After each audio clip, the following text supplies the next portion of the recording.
James Hind is going to try and make amends for his disappointment in the junior the other day. We got Friday's schedule moved forward to Thursday, so taking advantage of the sun that's shining, but the wind's going to pose a bit of a problem, isn't it? That's why I've just turned my microphone this way to try and keep out the wind. The wind has been a real problem this morning at the lightweight race, and I can't see it being that much better this afternoon. In fact, predicted to be, as Chris McGann said earlier, predicted to be higher winds. Well, of course, the 750 machines are eligible in this race, aren't they? Will they benefit from this? The 600 will struggle a little bit more. A little bit more torque, but there's still, as one of the winners in closure, Dave Butler, was saying, you couldn't turn the bike at Windy Corner. Right. They won't be able to turn these either. Right. So that's not going to help. It's really going to make things difficult. I can't see the lap record, Mikey Evans' lap record of 122 miles an hour being broken, but we've got some real talent. We have indeed. We've got a double winner out again this afternoon. Got a double winner, potential, very much likely to be a triple winner. But if Ben just turns to the left now, we've got Nathan Harrison walking into shot. He's the winner of the junior. He'll be back out on his Quayside Tyre and Exhaust Honda, backed by Jackson Racing. He's always wanted to win the Manx Grand Prix. He's come back from really tough injuries in Derby about 5 years ago. I got the so that's the signal there for 15 minutes now to the start of the race. As you're listening now to the clock of the course. So the first numbers now are being pushed up onto Glen Crutcher Road, which is where we'll be going very shortly. I can see Chris Kinley, Manx Radio up there already. And we've got James Hind out for his, it could be his another win, 3 wins, yeah, 2 wins so far. Yeah, emulating and the retirement whilst leading. Yeah, emulating the late great Dan Neen, who was a great supporter of the Manx. Absolutely, Dan Neen not forgotten. I've just seen Richard Neen just now, and never forgotten Dan Neen. But we've had some great winners of the Senior Manx Grand Prix. We have indeed. I think you revised them all, didn't you? From not all of them, great mate. Jeff Duke. These are the ones just off my head with a little bit of help from you. Got Mallet. This is mixed up from all over all the senior races over time. We've got Malachi Mitchell-Thomas, Michael Evans, of course, lap record holder, John Simpson, who won that very difficult conditions race a few years back when it started to rain on the final lap. You got Phil Reed, Adam Barkley, Jeff Duke, Matt Stevenson, of course, last year, the winner by 2 seconds over Stephen Parsons, who's out in this afternoon. Andrew Brady, Seamus Green, Derek Brian, Cy Fulton, Selwyn Griffiths, James Guthrie Jr., and of course Gordon Daniels, who is the GOH. He is the guest of honour. Guest of honour, and we want to go find. We want to find said Gordon Daniels. I know Chris McGann wants to remind him that the runner-up in that race was Gordon Pantle. He went on to success, I think, in endurance races and at the TT, and Gordon Daniels, I think, went off sailing. But we're going to chat with him about that when we find him. Well, let's make our way up to Glen Crutchery Road and we'll try and have a word with Gordon Daniels. We'll head straight through. See Michael Dunlop there. 21 to 40 to the start line. Thank you. We've got Roger Wibley here. There, who used to race down here in the 70s, all the way from South Africa. Well, Roger Wibley here, starting in his final Manx Grand Prix race. We'll speak to him up on the line. We've got Alan Brooks, who was third in the newcomers race. Of course, we've got the newcomers who weren't out in the junior, out in this senior race. Of course, they can only ride in one more race. Well, they've chosen well by choosing the senior. They're going to get 4 laps. I think full race distance. I think, Sam, that's the first time I've had a 4-lap race this week. It is, yeah. Obviously, the TT this year, only the senior went the full distance to 6 laps. So we've got the senior Manx Grand Prix going the full distance as well. Of course, 4 laps, pit stop after lap 2. Mike Brew's bike is there, number 81 to the left. Without going on too much about it, in my day, it was a 6-lap race, to be honest. Look at this. Sure what, I'll give a hand as well. Look, we're not just pretty faces, Nick Jeffries. Yeah. Is that your mate Reese? He's a cheerful chap, isn't he? He'll always go for an interview. Let's try and find the guest of honour if he can. Well, he's doing the starting. He's starting the race. That I can tell you.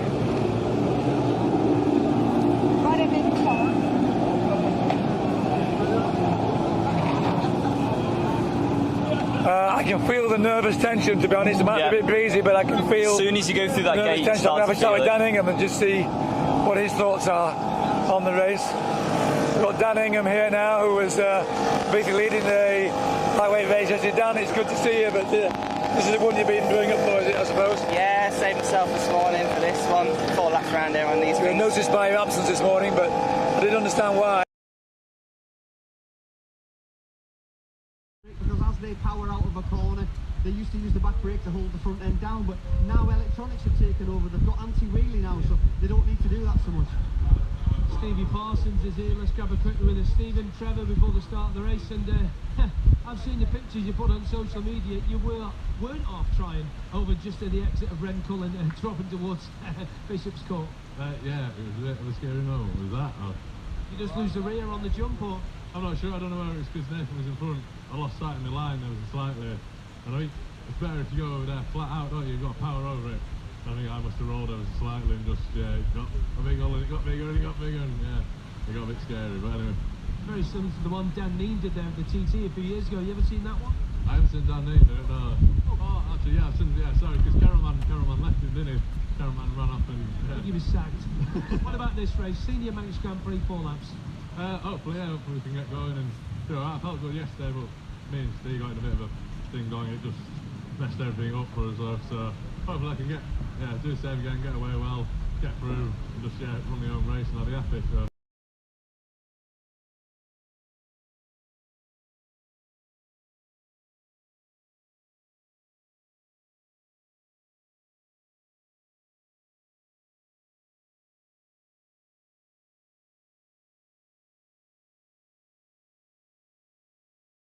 Just rolled off the throttle, so what's that going to do to his bike since you rolled that throttle off? Well, if you roll the throttle off as you go over a jump like that, this is what happens. The back wheel leaves the floor and you end up almost nose diving usually.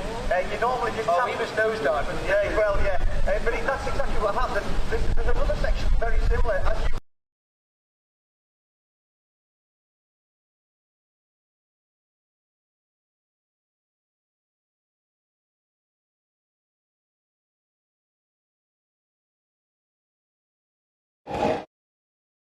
speak to Stephen Parsons. I've butted into too many pep talks before the race by now. Stephen, aka Trev, you've ditched the mullet. You reckon you got a few more mile an hour on you today? Hopefully, we'll have to see. I think it's mega windy and up top, so see how we feel. But yeah, hopefully, a bit more confident on Wednesday and that lot. So see what happens there. Talk to us about the junior. Where do you think you were losing time on the boys ahead of you?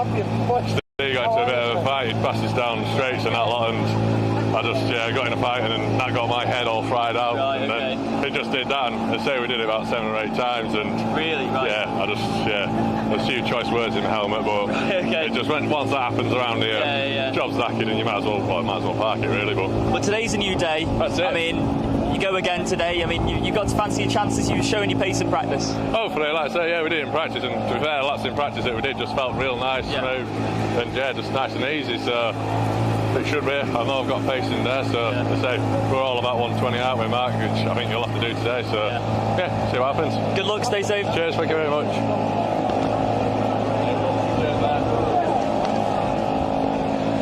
So we've got the great Stephen Proctor, number 1 Jeffries. away in the Senior Manx Grand Prix. How's that feel? Good. It's not ideal having a target on your back like, but it's Been there, done that, got the video. Yeah, exactly. It's more of a memory thing than I'm bothered about going number 1, if you know what I mean. So, but it's safe for everybody. We're all zero, what's stopwatch, aren't we? So. Your 600's a few seconds behind you. Bit more torque perhaps at the mountain in the wind. So I'm thinking this wind it'll help them out massively, but obviously mature beyond your years.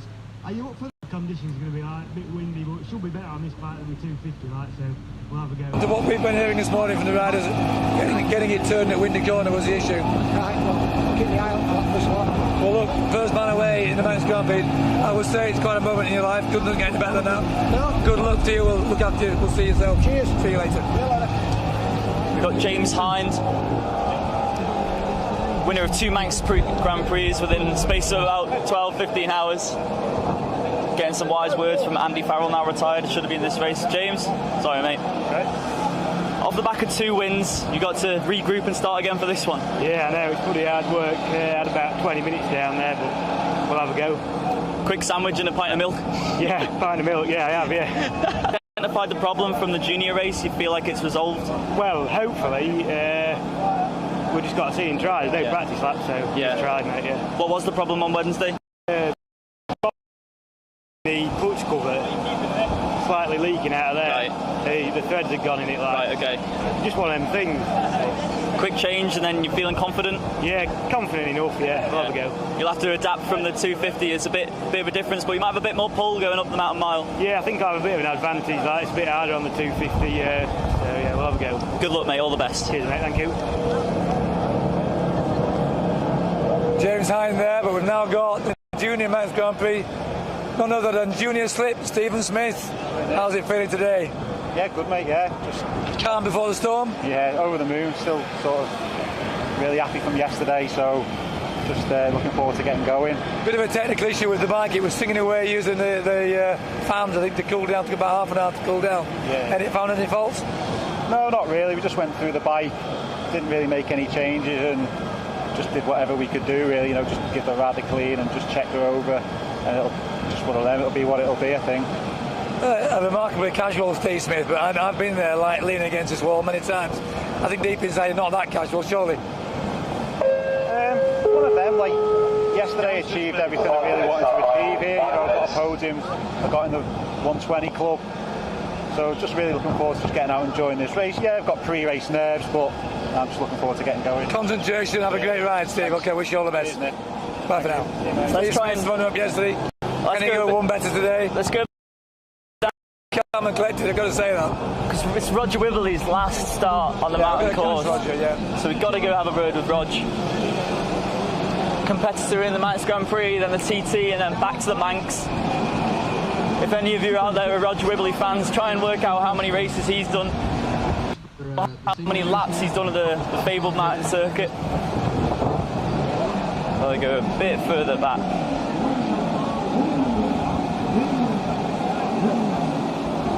Where is he?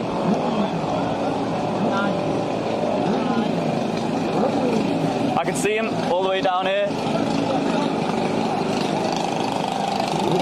Walking past Jim Barner, number 61. Nice. Jack Fowler had a strong run in the Super Twins race. He's switching over to the 675. Here he is.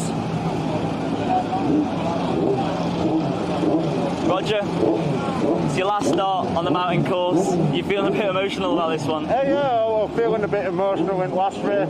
Just a pity I've been done for speeding again. Oh no. But, I should have been like 10th or 11th, but I'm just going to enjoy this one. Yeah. Save 4 laps and quick pit stop after the second lap. You got a good team in there. Yeah, got a good team. Yeah, I've got pit lane limit on this one, yeah. So that should help. Yeah. So, are you thinking about all the races, all of the laps you've done on the mountain course, and you've only got 4 left? Yeah, it's going to be very hard work, but this win's going to keep me concentrating and just like enjoy it, and that's it. Well, you'll be certainly grounded on that little 600. Oh yeah, I will be. Yeah. I'll grounded on Super Twin. Well, all the best, mate, and congratulations for everything. Cheers. I'd like to echo that for the has been also served with distinction as the riders earlier, as an officer. You're maybe going to hand over that role. You're going to continue your involvement with the Manx in that position. Yeah, I'm just going to take a step away from road racing. I enjoy watching and stuff like that, but I just want to step away from all the politics, really. Well, good luck. I know what you're saying there. Good luck with the rest of your life with that one, Roger, and have a great race today. Thanks. We're looking out for you. Cheers, Nick. Thanks. Roger Wibberley. It won't be the same without him at the Manx Grand Prix. We did make a real effort to find the guest of honour, Gordon Daniels, winner of the 69 Senior Manx Grand Prix. We've only got 2 minutes before the start, so if we don't find him quickly, we're going to struggle. I was looking for him. No one can say I wasn't looking for him. He's not a big fella. We walked a long way back there to get to Roger Wibberley. Orange bike on the right hand side here. It's Damien Horan. We'll walk past him. He's on the 750. He'll have a bit more grunt with 150 extra. A lot of hugging going on here.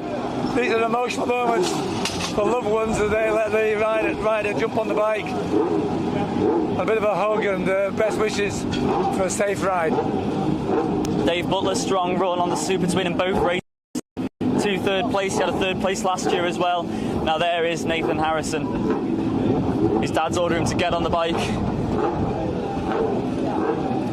Anticipation, nerves, excitement, concentration.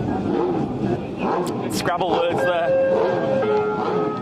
1 minute start line, 1 minute. Gary Thompson, clerk of the course, doing a sterling job. 1 minute to the start of this senior Manx Grand Prix. We've seen some great names on the top.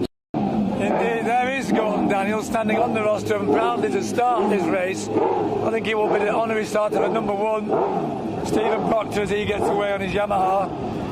A Wakefield lad, so best wishes for Yorkshire riders again in this race.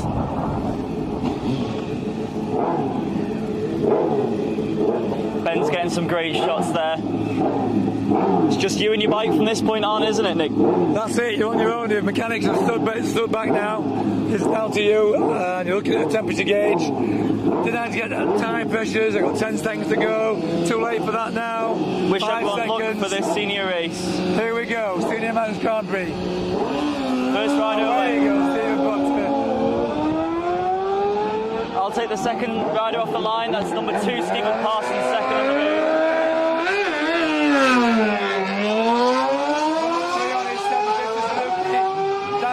I'm sure he's going to be determined. He's led a race this week. Dark horse for this race for me, Nick. Dark horse, I think. Number 4, James Hind. Stealing the headlines this week. Can he write his name in the history book?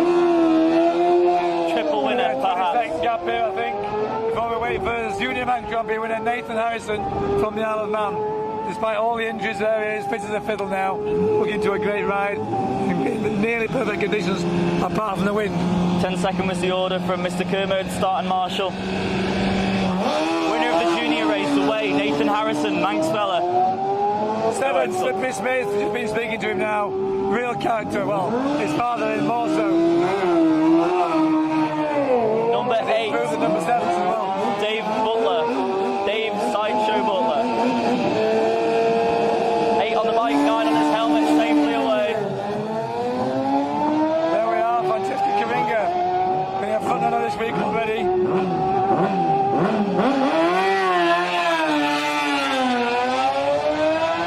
Number 11 on the Robbie Sylvester machine. Bit of a gap now, 20-second wait for Brad Vickers to get away. That's Brad Vickers wearing the James Cowton inspired lid. Lovely touch.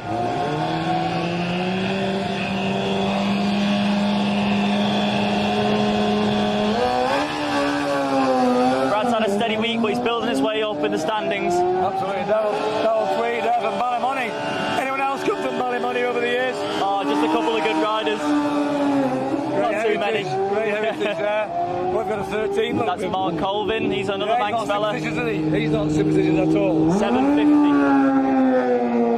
Once again, a gap now before Chris Cook gets away. Howick. Chris Cook from Howick. Jimmy Guthrie. Steve Islop came from Howick. Talk us through the lap record for this race, Nick. Mike Evans, 18 minutes 25 seconds, 122.8. They'd be hard pushed to usurp that lap record in these conditions. I don't think so. 16, Andrew Fisher, fantastic result. Practice and a fantastic result, 5th place in the junior. 17, David McConaughey. From Camlington, North East. Nice away. 18, third rider on a senior machine, 750 Suzuki. Got Damien Horan. And your friend Michael Rees, ever smiling, loves the Manx Grand Prix. Always got time to speak to Thumbs us. up. Such a lovely guy. Wish him all the best. Go ahead, Mikey. Arnie Shelton was telling me he's got a locked-out Yamaha stashed away somewhere. Yesterday. 28. Sean Evans. Thanks for that, Nick. Win through the pages away there. 10 seconds for him. Wind's really picking up there. I hope you can hear me back out there in Rhodesia. 56 has moved right up the field. Andrew McAllister looking going off the 24th place. Great practice for him. Bit of a wheelie, not the best start I've ever seen, to be honest. 26 is Gaz Evans. Another one who's moved to the field here is number 79, setting off in 26th place. 79 is Alan Brooks. Third place in the newcomers. Very nicely away. 33 is Grant Gaskell. He starts 27th. GVC Validation Teddy Beston from France. ZX6R. Martimoto stickers on there. 23, Adrian Hartog on a Kawasaki. He'll be having a few martinis tonight, I suspect. 29, Stephen Horn. Sponsored by Aberdeen Kawasaki. 39, Richard Stubbs. Yes. Nice looking machine, that. Very nice looking bike. Really loves the Manx. 48, that's James Reveley, PCN Racing Yamaha.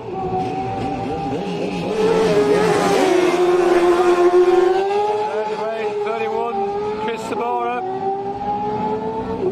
from Seattle, USA. I thought he was a bit too early there. He got there in the end. 70-30, David Murphy, Santos Yard Limited Suzuki. He's on a 750.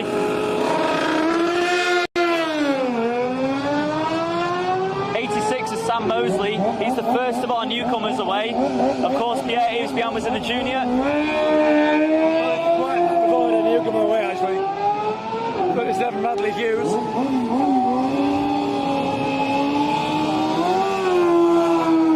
Sorry, yes, Nick Alan Brooks was away before. Sam Mosley has 64 rows tonight. There.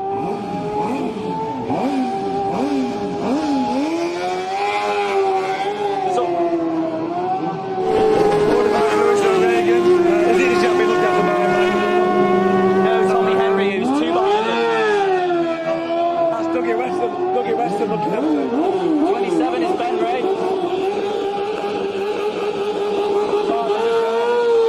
Dad's only starting 2 positions behind him. Yeah, Father looking across to see him get away there. Here is Michael Dunlop's protege, 52.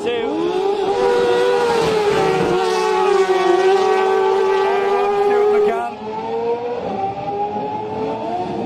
We don't know where Newbold Verdon is yet. I love his drive. 47 is Nitre. He starts 30 seconds after his son.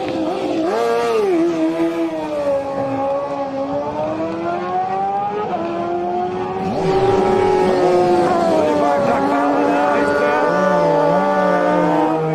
Sounding triumph there, lovely sounding triumph. 24, Dennis Booth.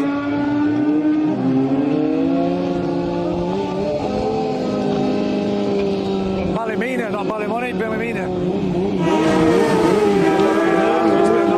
Yeah, we're not seeing Craig Fine or Lee Embry there.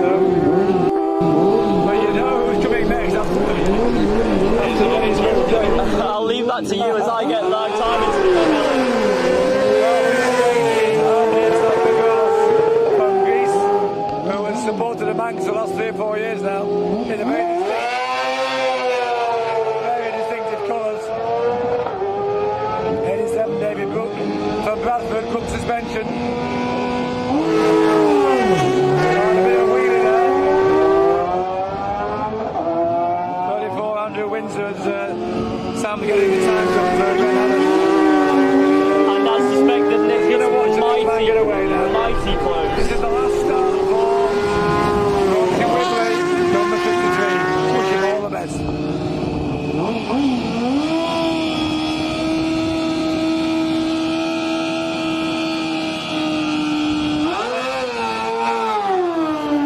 Away he goes in his last race. 10 seconds covers the top 10 at Glen Helen after that one. James Hyde, Nathan Harrison, Brad Vickers, Darryl Tweed, Andrew Fisher, Dan Ingham, Stephen Smith, Francesco Coringa. We've also had Parsons and Proctor through Ballaugh. Kevin Bartley, 51, about to go away. Lovely triumph sound, I love that sound. 78, Benjamin Blunt. He should be alright in the wind today, shouldn't he? He should have coped with that alright.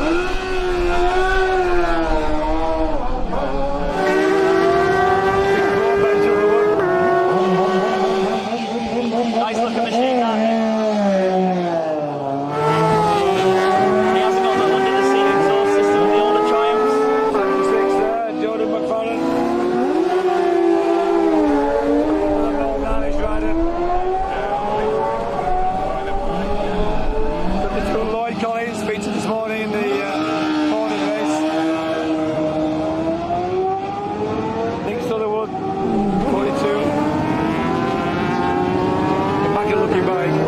Something must have happened to James Hind because he's down to 6th when he was leading at the lap.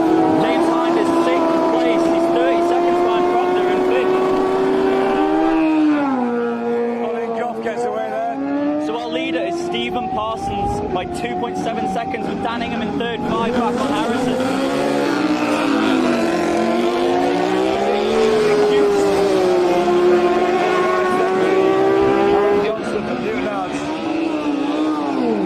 Brad Vickers is having a great run a little bit lower down the field. He's 3rd of the lap. We've got 3 seconds to go at the top. More back on the speed. 36, we got Colombian friend Daniel Fernandez. Stephen Miller, still they keep coming. Another 15, 20 riders to go yet.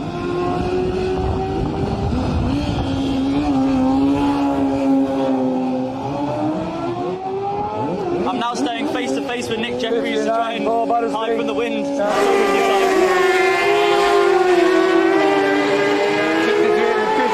Chris McGowan got the garment here. With a Welsh in there as well. Ian Hill. 66 Peter Greer. Sounds of Manx, there it is. Onken. 63, yes sir. Mr. Beaumont, who retired in the lightweight race. Steve White does use a lot of clutch, to be fair, that's why. 62 is Sebastian Witt on the DP Honda. Good spot. We got a bit more time to wait. Slater. We get a bit more time to wait for 75, so let's view the leaderboard at Ballath. Parsons leads Harrison with Vickers 3rd, Tweed, Ingham, Fisher, Smith, Proctor, McConaughey, Damien Horan 10th, Colvin, Coringa, Butler, Cook, Hine. 81 line group from Kilmarnock comes to the line now. Serious problems for James Hind, he's down to 17th position at Ballath.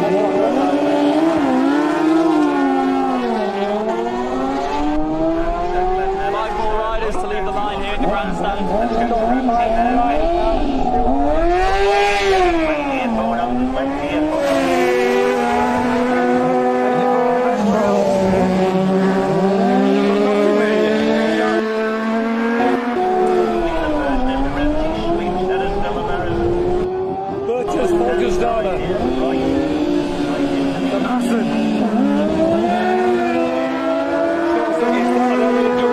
Two riders left. We've got Kristen Pauluch, one of our newcomers. From Poland. Big shot from Poland. And the last lap rider to leave the line. I think it's Chris Stewart. It is indeed Chris Stewart from Glasgow. And all will become calm. Before we go, I want to speak to, if we can, to I guess the one of Gordon Daniels before we go. Can we have a minute to speak into Gordon Daniels? I know we have a guest of honour this year, the winner 50 years ago, Gordon Daniels, and you're just looking forward to speaking to me on MGP TV Live. Gordon Daniels, the winner 50 years ago, he had the honour of starting the race today. How's that feel? We'll have to go across the road, slow and short. Well, I would have preferred to be riding the bike than signalling them off. Yes, well, on a windy day like this, I wouldn't have bothered you back in the day then. No, we had a riding game for fake winds and rain, whatever came. Yeah, a bit of more wet roads in those days, whatever came our way. Yeah, but I was blessed to live in the mountains. You did indeed. I used to practice 100 miles on the day. The runner of that day was Gordon Pantel. Yes, it was, yeah. That would be, he still is the guy. Still is the guy, Oh, yeah, yes. he should have won. He went on to continue his career. I don't think you went off sailing, did you? No, I did the TT, I did the 1 to 5, 250, 350, 500, but that's a year later. Okay. Okay, right. And I put Barry Sheen in the hedge at Bagaro that good. Well, that's something to shout about, isn't it? You put Barry Sheen in the hedge. Yeah. Well, it was either him or me. It couldn't be me. What's it like for back in the Isle of Man as the guest of honour? Surely that's a great honour. It's not my sailing for the day, but it was a fantastic to come back and bring my uncle with me. That's special for you. We're all delighted to see you here, Gordon Daniels. Enjoy the rest of your stay here. Thank you very much indeed. Thank you for speaking to us.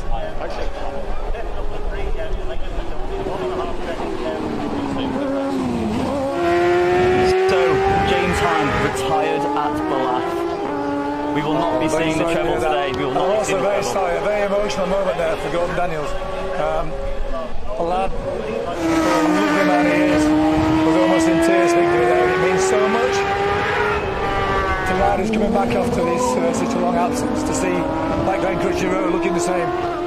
Well, we've seen all week in the winners' enclosure how much motorcycle racing means to us as a community. Oh, it gets to me sometimes. It's amazing. That was fantastic to see all that. But James, to remind me again what you said there, Sam, about James Hind. Unfortunately, James Hind is a retirement at Ballath. He was leading by only 0.4 of a second at Glenhell in the first sector, but he's now a retirement at Ballath. Really unfortunate for him. It wasn't to be for the treble. He was leading the junior, he was leading the senior. These things happen, Nick. Well, they do indeed. What did he do? He's done. And but surely he's already stamped his foot on authority on the Isle of Man. He's going to be a threat in the future without a doubt. It'll be very interesting to see whether he's going to return to the Manx Grand Prix next year. We're not going to speak through that. Whatever he chooses to do, I hope it's successful, safe, and he continues to fill the crowds like he has done this week. Well put, Nick. Back to the action. There's a race on our hands still with the absence of time. Stephen Parsons leads at Ramsey. Nathan Harrison second, 3.3 back. And we've just got the first riders through Bungalow. Stephen Parsons is through, Daniel Ingham and Stephen Proctor. So Stephen Parsons was telling me that he was having a bit of a problem getting past Stephen Proctor in the first race, and he caught and passed each other 8 times. He seemed to have got past him with ease. So Harrison's through as well. So Parsons leads Nathan Harrison by 3.4 seconds. Dan Ingham's in third, 9 back on Harrison, with Stephen Proctor 10 back on Ingham. But we await the arrival of Brad Vickers, number 11, who's had a great run on this first lap. It's certainly changed the perspective of the race, has it not? Apologies for the wind noise down here at Glen Crutcher Road. Never seen it quite like this on a senior race day. Oh, we did win a year at West Trotter won 77. Oh, so I don't think I was around then. Really, it doesn't matter. Very windy. The great West Trotter there, still very fond of his motorcycle racing up there in Barrow in Furness.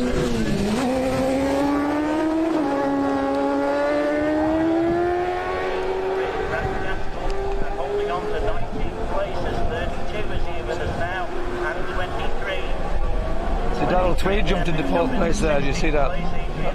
He's just ousted Danningham into 5th place. I think what's happening first lap is the riders are just working out. I mean, Chris has done a few windy races around here.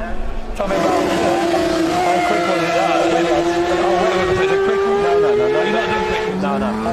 Chris McGrath, windy out there. What they're looking for, they got the mountain.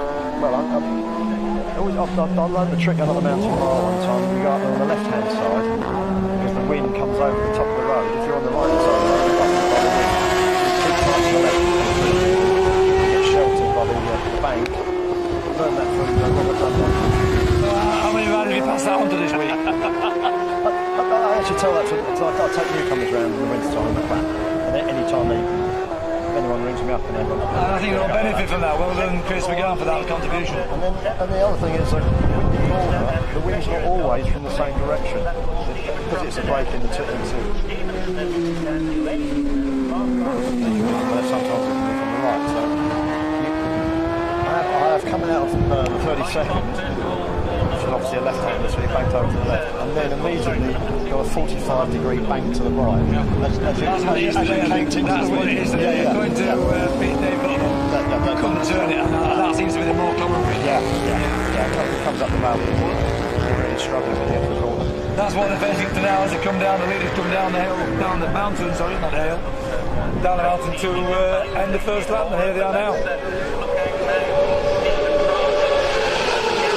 That's early race leader Stephen Parsons through the grandstand. Let's get a time for him. Refreshing the page, 100.12. That is super fast considering the conditions on the top. 16 seconds off that record.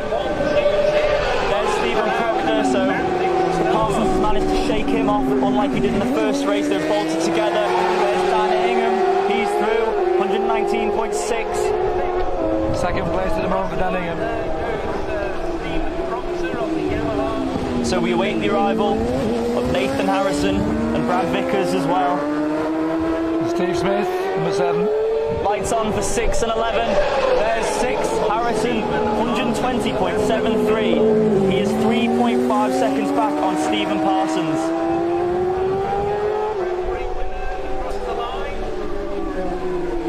Daniel Ingham third, 10.6 back, with Proctor fourth, 13.6. Fourth place for him. Lights on for 9. Only 3 8, seconds between 9, Parsons and Harrison. 11, 12. The race leader at the end of the opening lap. This is just what the doctor ordered. We've got a very, very hot race on our hands here. How far away were we then away from the lap record, Nick? 15 seconds. 15 seconds is still a bit away to go, but fantastic considering the Well, that race, on the last lap, they have a genuine flying lap. The klaxon sounds. Someone's coming into the pits.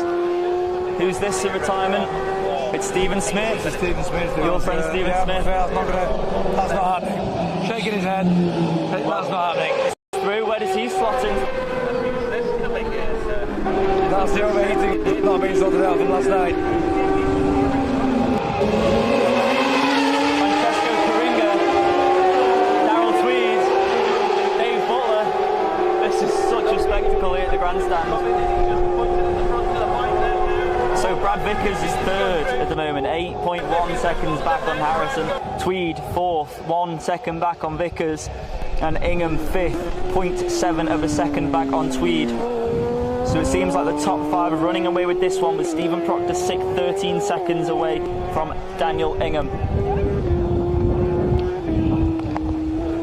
Fantastic.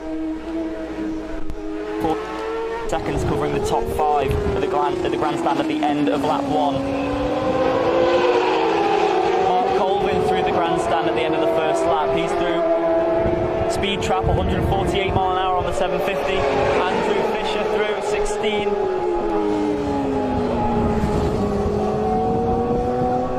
Speed trap time for him, speed of 145 miles an hour. Just to make it complicated for me, lifetime is not triggered on Brad Vickers yet. Almost the reboot. Right on the stand for this, they don't mind. So let's give you the top. Ahead of number 6. David McConaughey through the grandstand on his R6. He's in turn 8.1 seconds ahead.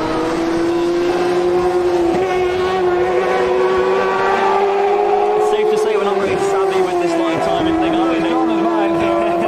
Gentlemen, yes, there's a both of you out there. You've got to take the lights on for 19 and 20 in the meantime. Tweed, 6 is number 16, Andrew Fisher, 7.7 seconds back. We hear another rider coming up from corners three. That was Arnie Shelton, all black machine. Lights on for 28, 26. 11's number 13. Here we go. Let's give you top 10 17 at the grandstand. 13 there's number 7. Harrison, Vickers, Tweed, Ingham, Fisher in 6th place. Proctor, Coringa, Damien Horan up to 9th. Steve.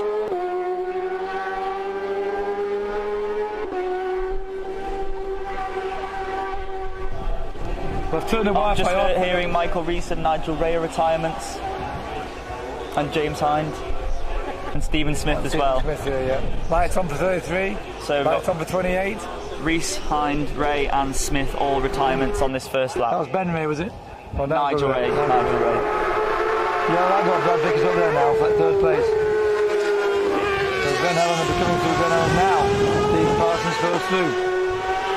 It's amazing what you can do is knock the Wi-Fi off.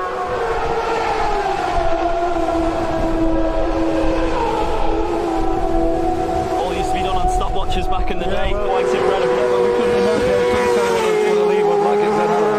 The live on radio commentary, not live MGP TV. Unless it's frozen again. No, no. Stephen Potter's through there. Tanningham. Clacks and sounds. I think we must have another retirement at the end of lap 1. Say so, yeah. That's Andy McAllister.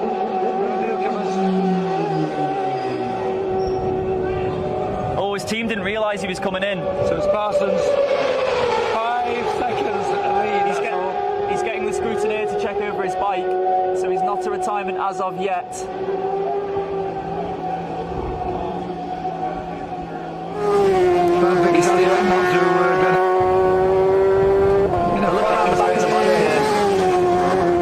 No, he's in engaged gear.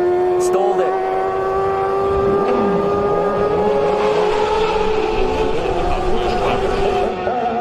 Safely away out the pits.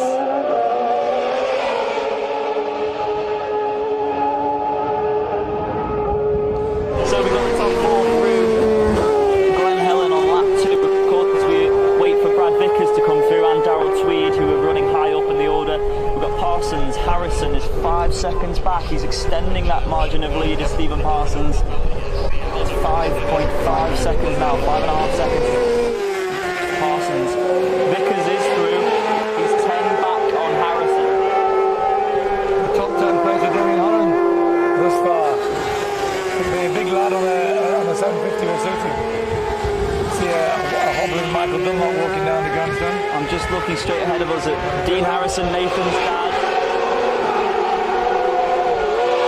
We've got Glenn Harrison, his brother, behind him, eagerly listening to the radio.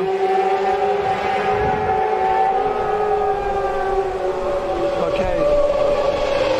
Karinga and Dave Butler through Glen Helen now. Got plenty of riders through Glen Helen now. I got 8 riders through there now, so it reads like this. It reads Stephen Parsons, leader by 5.5 seconds from Nathan Harrison. He turns 9.8 seconds ahead of Darrell Tweed, who is 0.2 ahead of Brad Vickers in his 4th place. And Flanagan's just 2.2 seconds behind Brad Vickers. Andrew Fisher is 8.8 seconds behind. Stephen Proctor is 8 seconds behind Andrew Fisher. And Francesco Karinga is also through Glen Helen, 14 seconds down in 9th place. Martin Colvin. Ben Crookall, cameraman's being packed behind us. Chris Cook is following now. Ahead of Dave Butler. Chris Cook 10th place, Dave Butler down to 11th.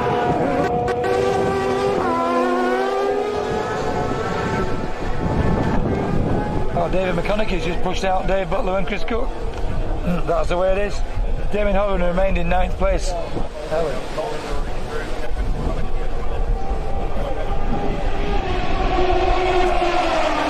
It's no Chris McGarr. So we're going to go about pit stop again, you think? Well, as we've seen before, some people make mistakes. Some riders just seem to be not their sandwich rate to me. I can't argue with that because I think it's nearly on the mark there. I mean, I actually do endurance racing, and the only time the bike was stopped and gets out of filler in it, all the rest of it has been done while it's in fill. As soon as that tank's filled, you're off. No, you can't actually see, can't quite see Chris's hand gesticulations there, but there's a lot going on. Nevertheless, I think you'll agree that they're on a second lap now, so pause for a pit stop. Well, they're all going to have the basic coming on this second lap, aren't they? Well, it's not just a splash and dash, is it? No, of course. We've got 4 laps in, it's full 2 laps. I can't see anyone changing back there. I think we've only Michael Dunlop with the backside in the classic superbike. Yes, Michael Dunlop saw that, yeah. We've got him as far as Hildred. Let's turn our attention to the sector times of the lap. Stephen Parsons is increasing that margin of lead. He's 2 seconds faster on the split from Glen Helen to Ballath. So the lead is now 7 seconds. Daniel Ingham is still holding on to 3rd at the moment provisionally, but he's not now. Brad Vickers. He's only 1.6 seconds ahead. We've got a fantastic race Nice unfolding here. No, it is good, honestly. I mean, first three, there's 17 seconds gap, but I mean, that could all change in a pit stop. Well, this is really interesting for third place now, because Brad Vickers holds it at the moment, but Darrell Tweed now in fourth is 0.6 back on Vickers, with Ingham fifth, 1 second back on Tweed. So there's only 1.5 seconds covering those three. Yeah, those three, 1.5 seconds, quite right. That's Ben Shuttlewood safely through at the end of his first lap, as well as Ben Plant.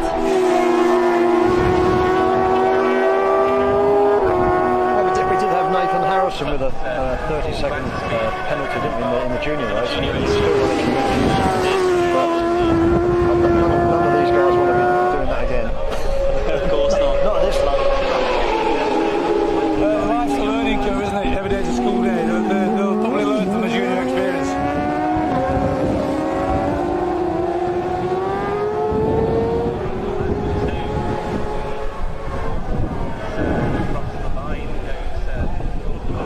Lights on for 38, 43, 46.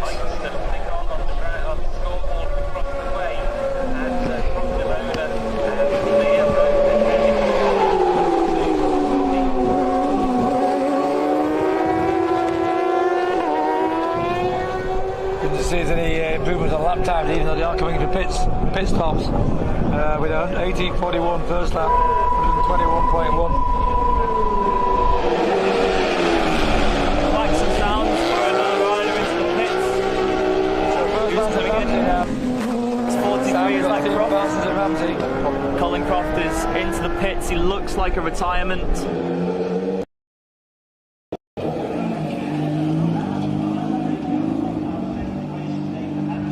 That has the sound of a retirement, that, isn't it? Left to right.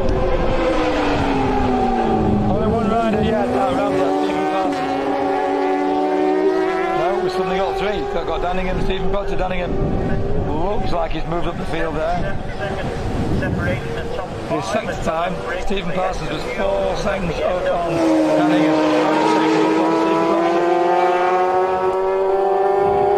Gap 7.7 seconds. It's gone up. He's gained 4 seconds on Nathan Harrison and Stephen Parsons.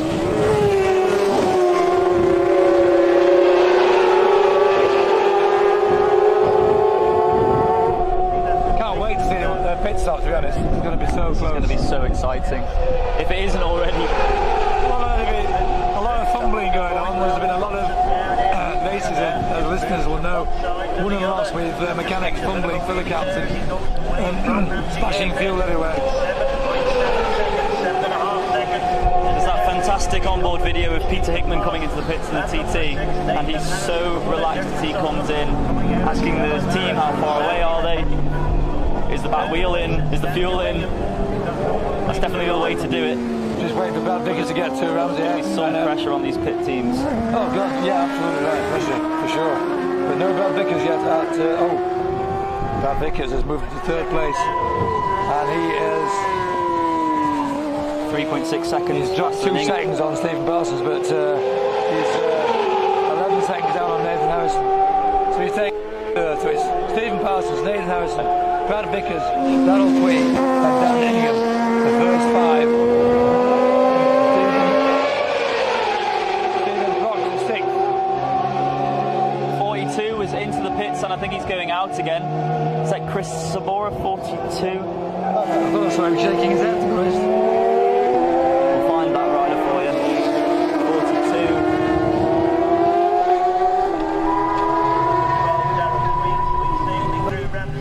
Darrell Tweed fourth, but only 1 second down on Brad Vickers. Fifth to number 3, Daniel Ingham.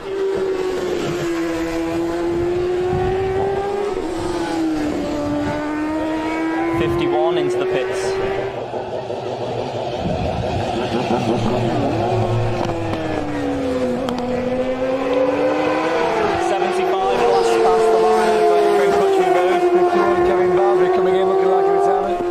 Down the front, isn't he?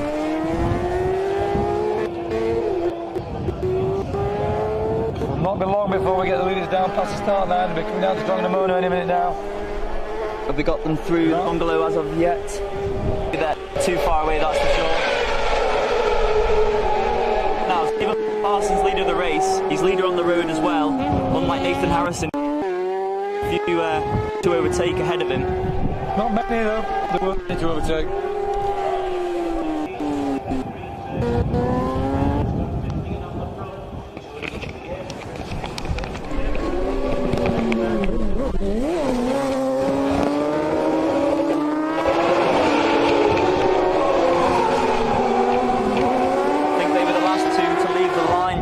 Across the line in Christian Powlich and Chris Jewett, both through. There's only three riders that were ahead of Nathan Harrison. Probably now move up into the highest number through, number 17. Safely through the bungalow, lap 2. The braking, and he gets it anchored up and round. He's holding on to 11th place, 4 seconds down on Karinga, but only a fraction of the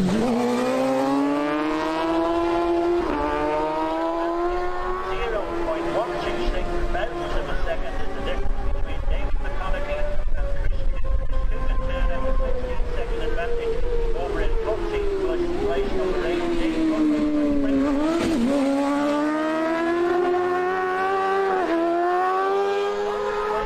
Ninth place here at Ramsey on Shelton, 3 seconds down on Mark Colvin, but only half a second ahead of the 10th place number 18, Damien Boru. I think the starting difference now will be that the boys will get their full lap.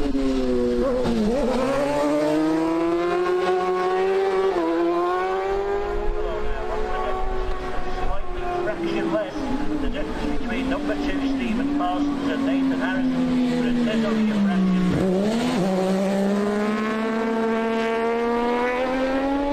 Official time that Nathan Harrison is behind at the bungalow of number 2.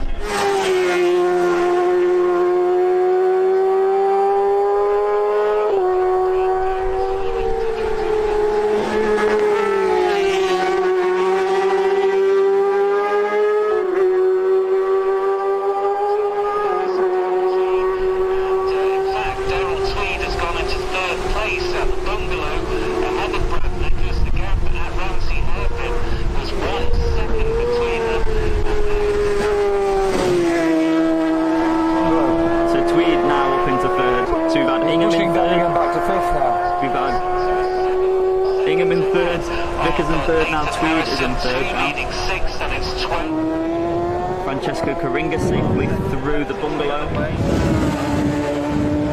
Andrew Fisher's currently in 6th place. Well spotted, Chris. Lights on for 2, which is the race leader. The 2 lights on, only one showing 2 on timing. Skinley to our left is poised, ready to take them in. Now, we've got a great view for Nathan Harrison right in front of us here on the pits. We've got Dad Dean on the fuel. We've got Dicko with a bottle. As yet, Stephen Parsons the only man to Danningham's just popped through there, and his sector time was 1 second slower than Parsons. And Stephen Proctor through there, 3 seconds slower. But Harrison faster by 2 seconds. So that must be 4.8 now. It is 4.8 the second. Harrison's coming in on Stephen Parsons now. 4.8 is now the margin. We'll call it 5 seconds if you want. Let's call it 5. The pit stop will do it all. This is the leader on the road. The leader in the race as well. Parsons nice and slow on the limiter. He's acknowledged his pits. He's in. 121.01, as Chris Kinley says, very similar to the first lap. It is within a second. Let's see if we can hear what his pit is saying. He wants a wipe on his visor. Yep. Caddick checking the tyres and the visor being cleaned. All looks good. They're comfortable. They look very. I'd expect it's Nathan Harrison. No, Danningham we have first. Danningham. But the klaxon sounds a number of times.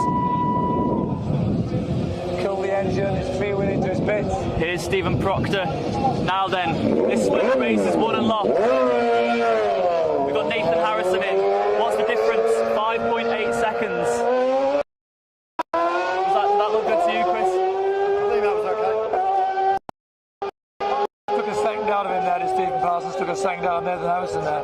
They'll be telling Nathan that he's 5.8 seconds behind at the grandstand. Danningham third, Stephen Proctor fourth. I don't think we'll know that. 55 seconds was the pit time for Stephen Parsons.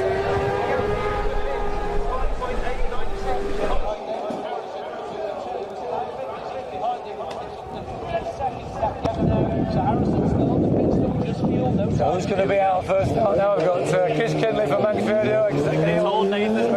Limiter, yes, that was brilliant stop for Nathan Harrison. He came in behind Proctor and Dingham, but he's left in front of them. Great stop for them. Nathan Harrison was 6 seconds quicker in the pits than Stephen Parsons, so I think with a 5.8 second deficit on the way into the grandstand at the end of lap 2, we have a new race leader in Nathan Harrison. One of those three riders, you can see it lying in a road down there. That's Brad Vickers in. Brad Vickers, he's into third place. No, Darrell Tweed up into third. Brad Vickers 3 seconds back on him.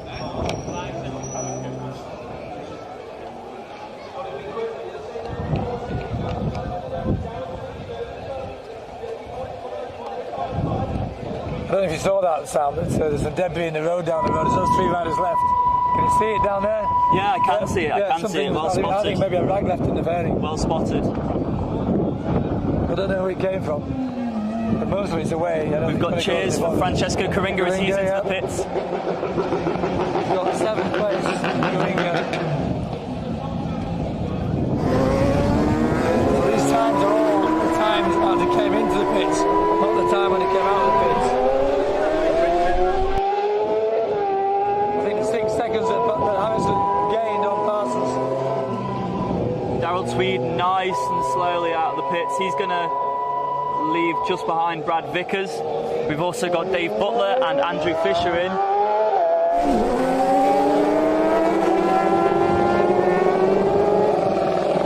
That's Mark Colvin. I am very much looking forward to seeing the split times at Glen Helen. Well, I think it'll make a big difference that pit stop, won't it? Well, he was 6 seconds behind coming into the pits, but he was 6 seconds faster going out. Darrell Tweed has got a slow pit stop. As was Danningham. Brad Vickers was quite swift. So Brad Vickers should be promoted up into third. Harrison the fastest pit stop, Brad Vickers the second fastest. I have it now. So from the worst pit stop in the junior to the best pit stop in the senior for Nathan Harrison. If at first you don't succeed, try again. Great philosophy. 15 Chris Cook. The pits. That's Andrew Fisher leaving. Leaves.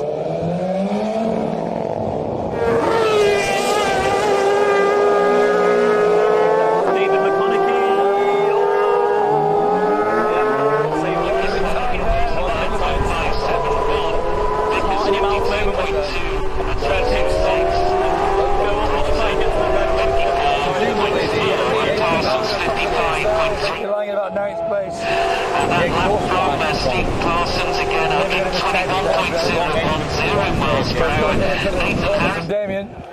Let's give you the top 10 as we have it at the grandstand. Parsons, this is before the pit stops, remember. Parsons, Harrison, Tweed, Vickers, Ingham, Fisher, Proctor, Colvin, Coringa and Dave Butler rounding out the top 10. Strange things out in the pits. He took 30 seconds longer than everyone else. This time he's taking 6 seconds faster. 0.790. So Darrell Tweed will join the Tommy Club at that lap there of 120.124, and he becomes the 23rd member of the Tommy Club, established in honour of Tommy Lucas way back in 2004. And 36 memberships available to represent his 36 years. So we're up to 23 members now with Darrell Tweed, the latest to get there, currently running in third, but it's all going to shake out as we head to Glen Helen. They have boards appear in strange places and smiling faces who are normally the opposition. Yeah, we're going to on your side once their man's gone. Got it. Thank you, Chris, for that. Just quickly, we announced that Michael Rees was in a retirement, but he's in at the bottom of the pits there, in for refuel. I didn't announce Michael Rees. I did. Don't worry.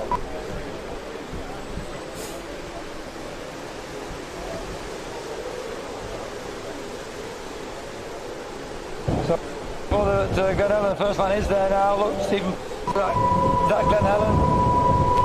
5 minutes 35 seconds to get to arrive there. I would predict that he's going to take the lead. 33 Frank Gaskell.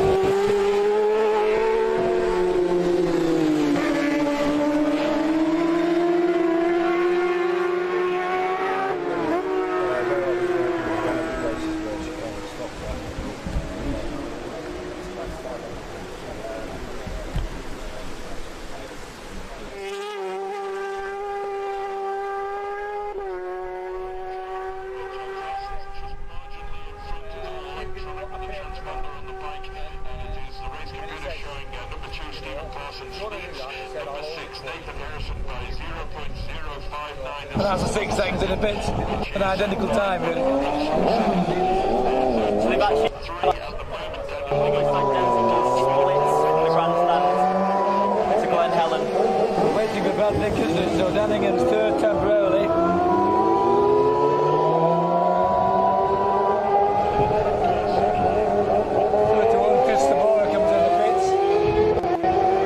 Daniel Ingham's through Glen Helen, so is Stephen Proctor. We're just waiting for Brad Vickers now, he's about a minute and 20 seconds behind. We've got 1, 2, 3, 4, 5 bikes in pit lane.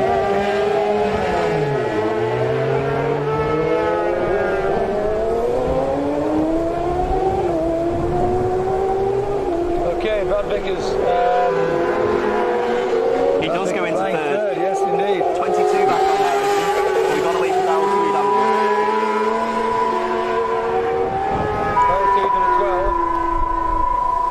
Should be to any moment now.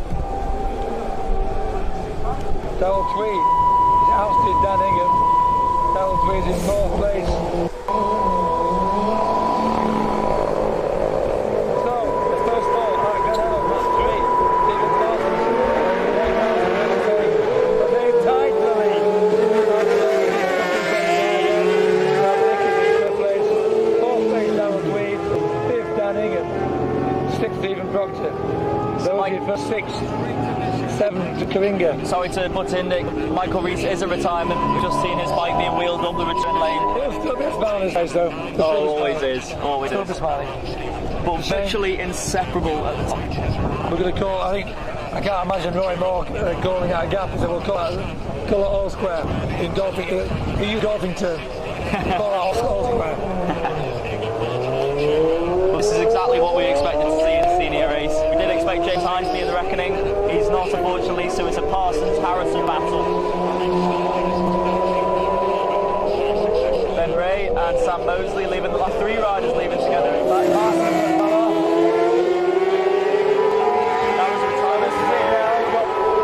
that was retirement for Chris Sabor, I think it was, yeah. We've got Parsons at Balaf. Only one to the rabbit, but Balaf's so far. 52 Tommy Henry into the pits. And 61 Jim Barnett.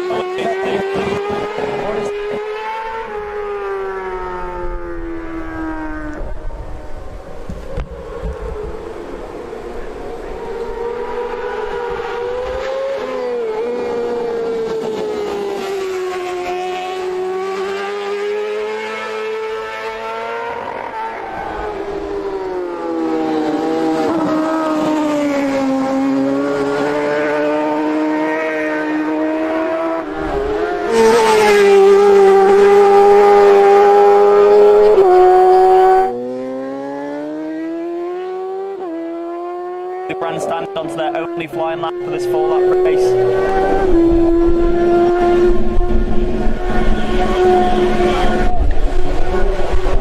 That's Jack Farrer on his triumph.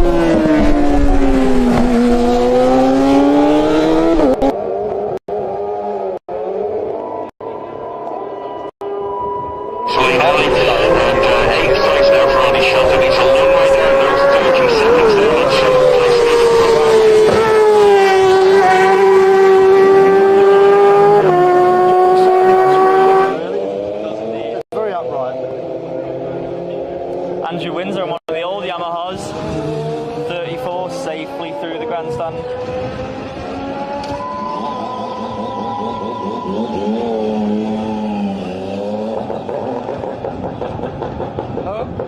Great sound, that triple. Third place still. And he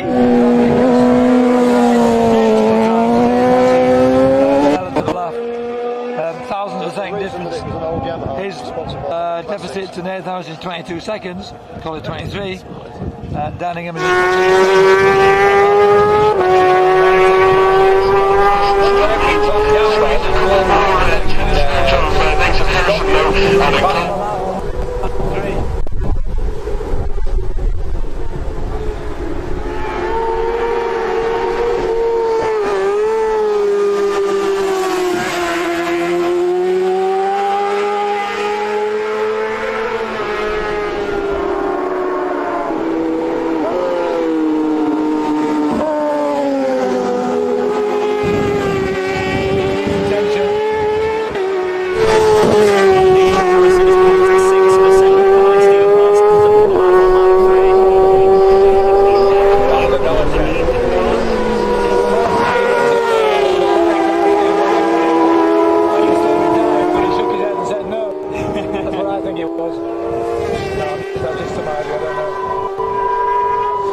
Stephen Parsons, first rider on the road and first in the race, safely through Ramsey Hairpin.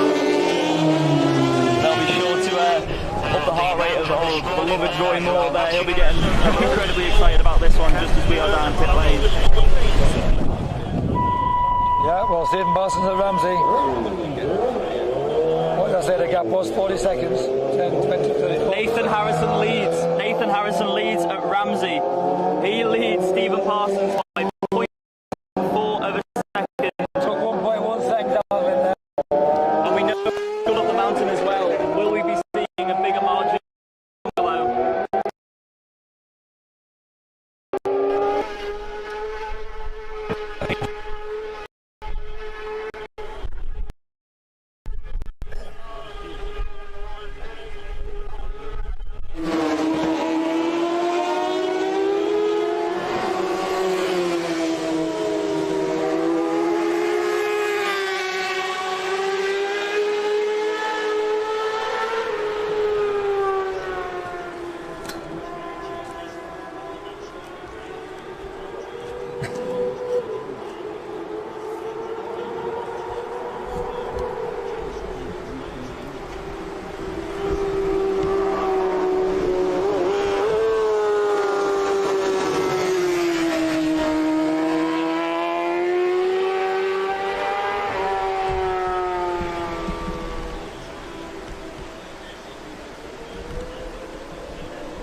That was the DJ colour scheme leaving the line. Leaving the pit lane rather. 63 is in. 38 is about to leave. 71 is on.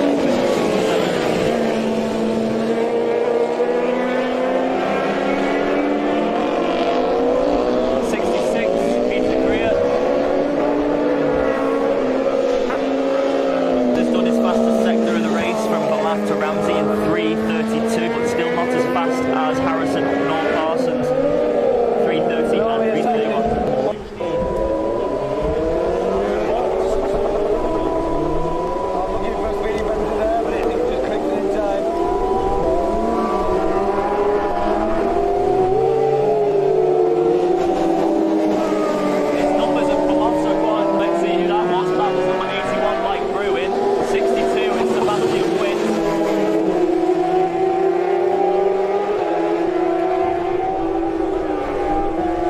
Barney Shelton's Only going 1 well minute away further now from downfield. getting to the bungalow.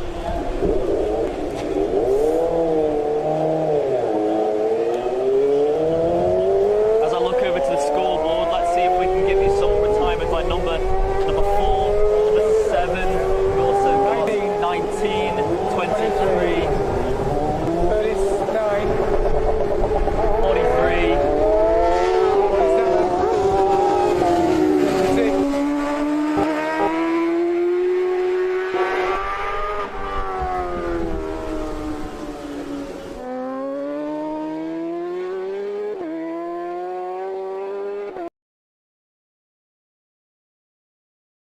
9 Stephen Proctor in 8th place. They're only 2 seconds ahead.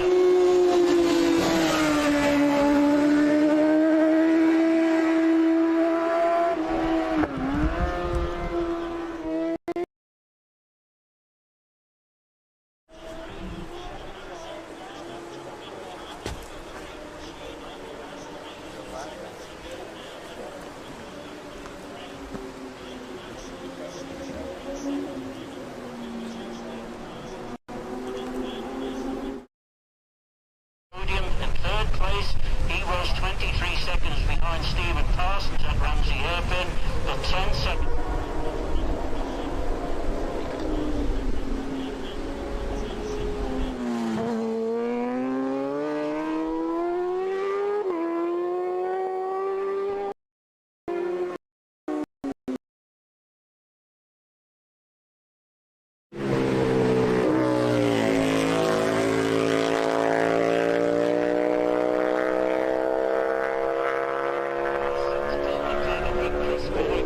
As you were just saying, that he's really sped up as he's gone through the sectors on this 3rd lap. Yeah, quickest time in the mountain of the race to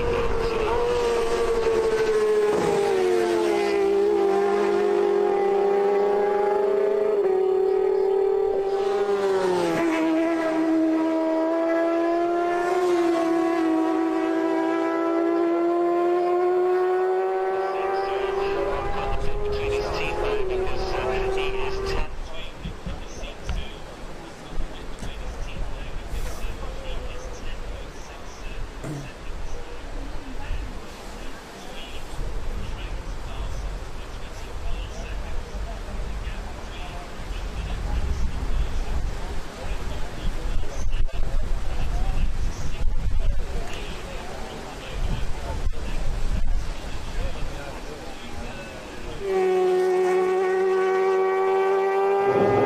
His helmet's off. Not very happy. He does not look happy at all. Yeah, Brad Vickers and Dan Tweed having a real deal ding-dong swap of places, aren't they? But nice, wasn't he? Well, he's got the mountain that was good first on the bungalow. That's got the moment. Lights on for 2 Stephen Parsons. Got Parsons in the round. 40 cent cap for Howard.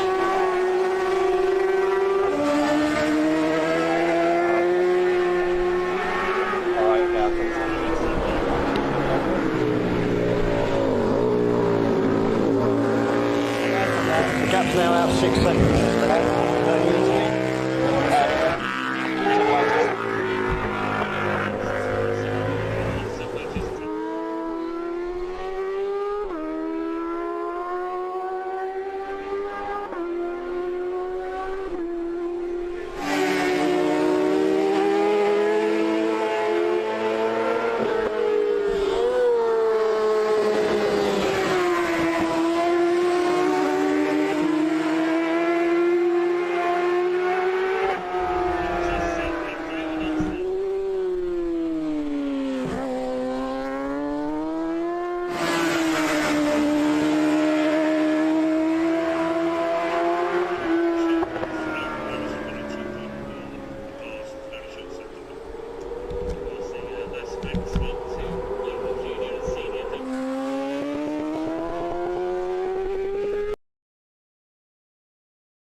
Nathan Harrison leads at the grandstand by 6.4 seconds, so he's had a great run over the mountain.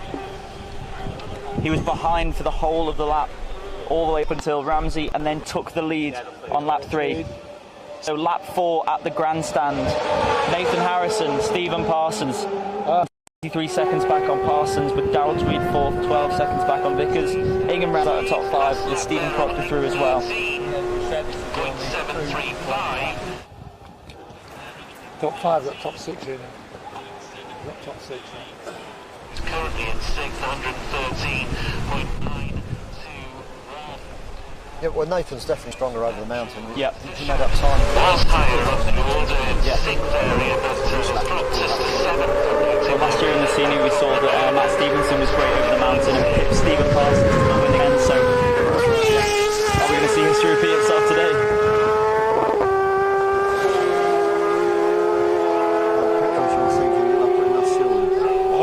116 lap for Ned Harrison that last lap. That was Francesco Caringa through the grandstand, 7th position, 111.48 on that lap with a pit stop. It was nice to see Michael Dunlop doing the fuel. Easily the fastest on that lap was Nathan Harrison. I think no one got within 13 seconds of it.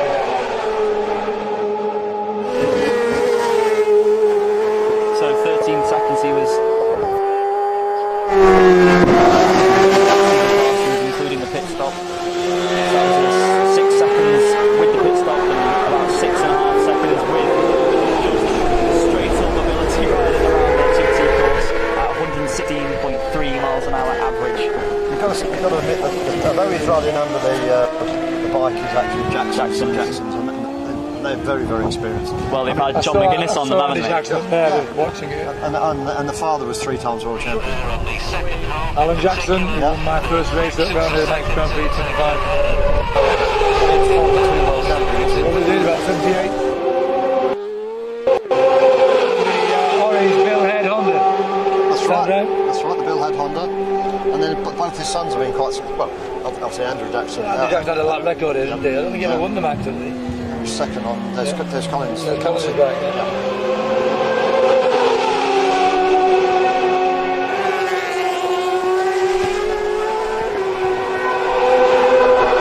Stephen Parsons, first rider through Glen Helen on the final lap of the Senior Manx Grand Prix. And he's done his fastest sector to Glen Helen of the whole race. So I think he's got the acknowledgement that he's 6 seconds behind Nathan Harrison, and he's responded 4:36 and a half. Wait now before Nathan. That's the fastest sector of the race to Glen Helen, set by Stephen Parsons, currently sitting second. Well, he definitely doesn't want to be second again, does he? Well, it doesn't. I can tell you now that Parsons took point one of the second out of it as well. Nathan Harrison is through, and he's done the fastest section now to Glen Helen, 4:36.4, so he's leading by 6.5 seconds on this final lap. Sounds like a lot in MotoGP, that would be a lot, but not in road racing. In MotoGP, but their race from here back to the finish will be about a motor. Daniel Ingham and Stephen Proctor both through Glen Helen. Stephen Proctor's had a good section there, he's faster than Daniel Ingham ahead of him. Just need Brad Vickers and Darrell Tweed, I think, now to give a good idea of the top 6. They're yet to get to Glen Helen.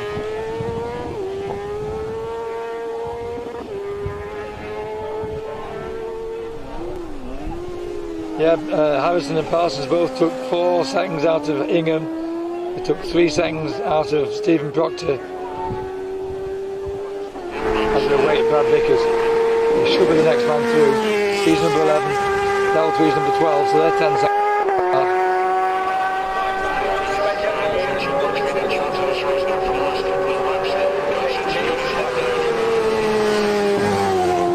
So as the riders approach Balaf on this final lap of the final race of this year's Manx Grand Prix, Harrison leads Parsons with Brad Vickers in 3rd, Daniel Ingham 4th and Stephen Proctor 5th, but we still await Darrell Tweed, who had a slow pit stop which he is trying to make amends for.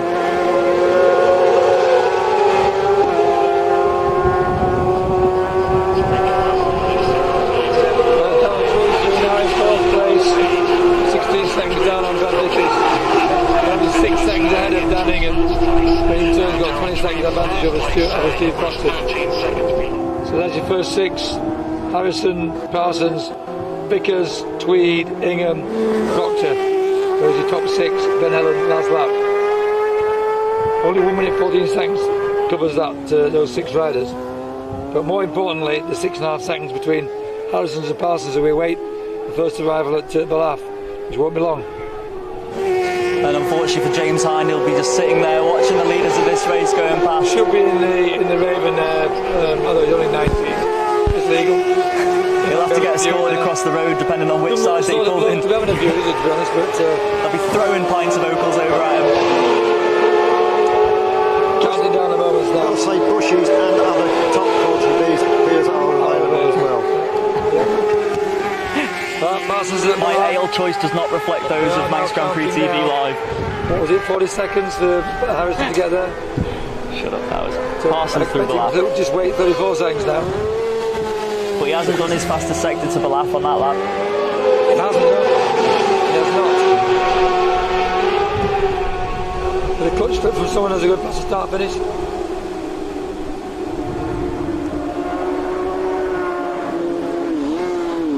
Great to see the grandstand packed again for this senior race.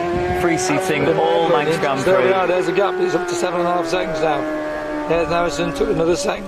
1.1 seconds advantage between Glenelg and Ballaugh, so the overall advantage now, ladies and gentlemen, is 7.5 seconds. And that's the fastest sector of his race as well for Nathan Harrison. 3 minutes. Against Parsons, 3 minute 20. That's isn't it? As Danningham goes through, and Stephen Proctor. Personal best there, that sector. They're all trying hard. I think it depends how riders adjust to the windy conditions. Not everyone can cope with it. Depends on your bike setup, can it, Chris? It depends on your bike setup. Some bikes handle better in the wind than others. Yeah, depends how they've been set up in practice, isn't it? Winners enclosure is being prepared just behind us. Will we be seeing Nathan Harrison doing the double? James Hine's already done the double this week on the lightweight machine. Will Nathan Harrison take both 600 Supersport accolades? The Manx Club like that, it reduces the number of invitations for the dinner in January. Oh dear. Brad Vickers through Ballaugh, he's in 3rd place. Is actually, that sector for Brad Vickers was faster, his personal best was faster than Nathan Harrison, faster than Stephen Parsons. Well spotted. Faster than Danningham. It's faster, by a lot, but it's faster than anyone through it's Ballaugh. It's not going to be enough to close the gap. But it should keep him clear of Darrell Tweed, I would say. The thing is, if Nathan does win this race, I hope you are going to be joining in Land of Our Birth, so it's louder than the French choir. Of course, mate. Well, certainly one person won't be doing. A, I'm not a Manx. B, I've got no voice. It's probably for the best, isn't it, Nick? Probably for the best. That's my experience. Well, anyone who heard me sing would always think that was a relief. Darrell Tweed through, 4th position for him. He's dropped back from Brad Vickers quite considerably after standing in 3rd place at the end of lap 2. He's 3:22 to Ballaugh on this lap against Vickers is 3:19.5.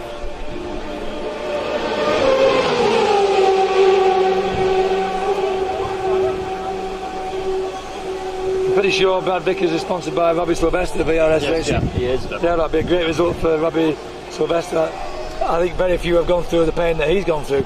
Yeah, and Brad Vickers as well. He had a bad smash at Scarborough a couple of years ago, so I think back in the winners' enclosure is a long time coming for him after winning the newcomers race 2 years ago. I always maintain, Chris, just to be wheeling in here, not necessarily. I know you've won out here, and I've won too, but to wheel it into winners' enclosure is still a great thrill, isn't it? Oh yeah. Stephen Parsons through Ramsey, 3:33.3, all the threes, but it's not a fast section. Not the best, is it? Well, if he was going to make any inroads into Nathan Harrison, you would think he'd have to do it to Ramsey to stand any chance of defeating Harrison over their mountain. That's He's not there yet. It's not there yet, he is right. The alarm bells start ringing because, you know, we've had the pit stops. Did he put enough fuel in? If the fuel light comes in like it once did for David Jeffries, It's about Glenn Trammond. If you're like you're thinking, have I got enough fuel? It's quite a long way to go. 10 seconds now. Yeah, it's pulled out even more. It's 10.7. And it's 3 seconds quicker to Ramsey from the lap. It's Nathan You'd Harrison. say, wouldn't you, Nathan Harrison's got that, but they're trying to do that, and they've got the fuel. Consideration of fuel. Where did Michael Dunlop get to do the night? Hilbury. No, we did find out why he actually stopped. Was it fuel? I didn't like to ask him. No, I didn't.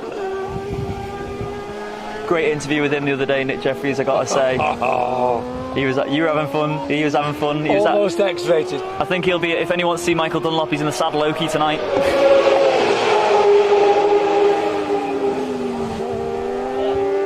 We've still only got 4 riders to Ramsey. That's Nathan Harrison, Stephen Parsons, Daniel Ingham and Stephen Proctor. We're waiting Brad Vickers, we're waiting Darrell Tweed. Should be any moment now. Brad Vickers has just set the best time to Bala for his race. Keeping that form up and closing the gap. Well, I don't think it's enough. If Brad Vickers had a quick start, he would be right in contention here. He's built his way up throughout the race, and he's putting in faster sections of the race so far. But he's down in 3rd place, and he's quite a way behind Stephen Parsons in 2nd. There he is, Brad Vickers. Another personal best, 3:31. That's slower than Nathan Harrison, but 2 seconds quicker than Parsons. He's put it down to 20 seconds from 22 seconds, so it's not enough. You'd say. There are possibilities of going straight on at Cregnan Bar and Mess of Governor's Bridge. 30 seconds. Anything can happen, to be honest, but as it's looking a little bit more comfortable for Nathan Harrison now, would you agree, Chris? Definitely.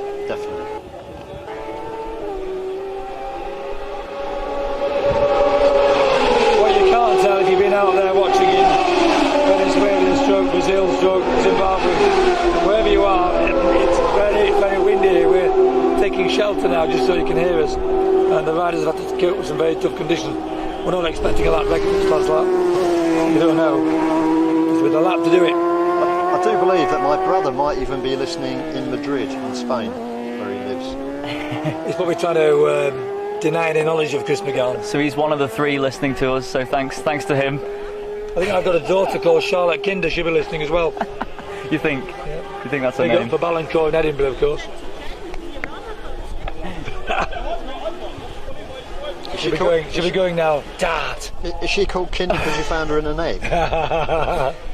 She married a Kinder. We got her. It's going to be tough for the marshals as well up on the mountain. Oh. Imagine being up at Brandywell or up Windy else Corner. Money tonight, not just me.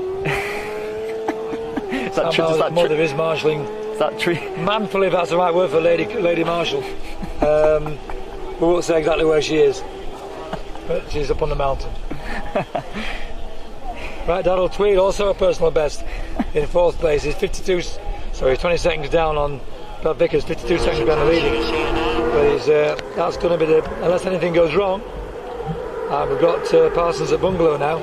Let's look a bit further down the leaderboard to see for lower order riders running well. Sam Mosley up to 21st, number 86.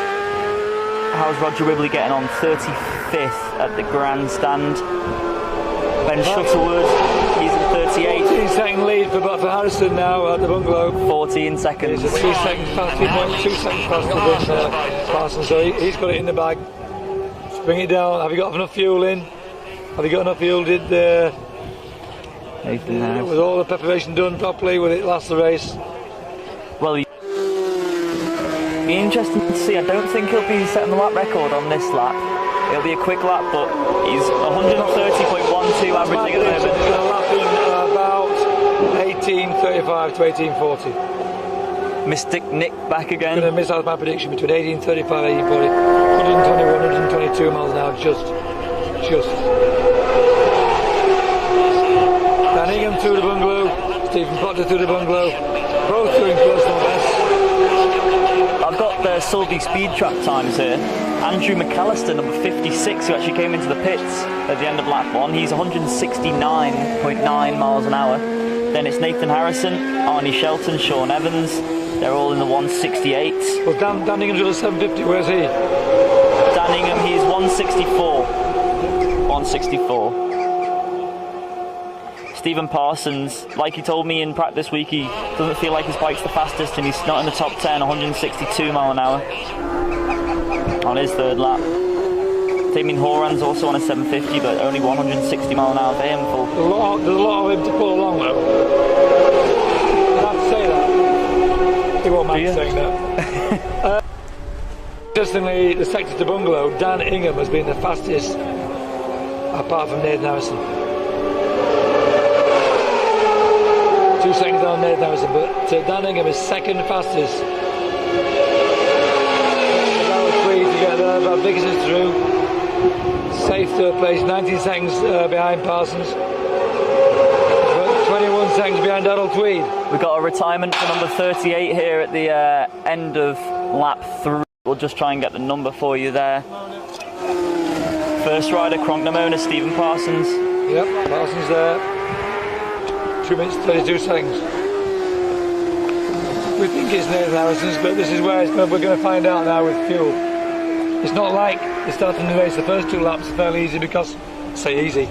There we are. A personal best for Nathan Harrison down there. Taking another 3 seconds. That takes his lead to 17 seconds. Well, that's the fastest sector of the race. 2:29 to Cronknamona. Yeah, taking 3 seconds, 3.2 seconds. He's not rolling off. He is not rolling off. So we're going to watch in the final lap time. What did I say? 18:35 to 18:40. Lap record's 18:26, by the way. Stephen Parsons, 17 seconds the deficit over Nathan Harrison. So Nathan Harrison just needs to bring it home now. He's done all the hard work. Dan Ingham's through there, another personal best for him, but dropped 2 seconds. Here we are. Stephen Parsons across the line. 120.85 on that lap. 18:43, so I'm probably right about 18:35 for... Here we go. Yeah, it might be just under 18:35. Oh, I just can't wait for the smug look on your face, Nick. No, it won't be smug at all. We await Nathan Harrison. This should be him coming across the line. There he is, Nathan Harrison, senior Manx Grand Prix winner. 122.09. 18:32. Not far out, but that's how far away from the lap record 6 was seconds. it? It's the 6 seconds. Fastest lap of the week. Held by another Manx fella. So the 2 fastest riders in the Manx Grand Prix. Mikey Evans, yeah. Mikey Evans and Nathan Harrison. Had it written down somewhere, the fastest lap. We'll head down this way to get Stephen Parsons in. First on the road, second in the race. Dad Dean. Here is Stephen Parsons, number 2. Here's Nathan.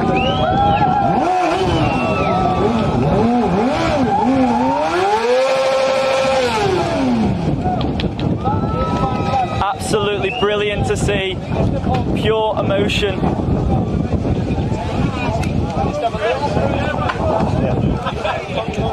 Stephen Parsons, he looks absolutely shattered. He tried his best, but second today.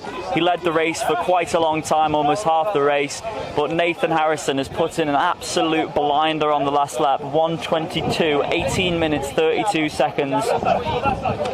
Fantastic for Nathan. He's done the double, junior, senior, following the footsteps of Dan Neen doing the treble. Sorry, doing the double. We've got Mikey Evans doing the double. Nathan Harrison lid off. We'll let the photographers get some photos in. Brad Vickers in third place now. He'll be saying it's a long time coming after. A tough couple of years after a big smash at Scarborough.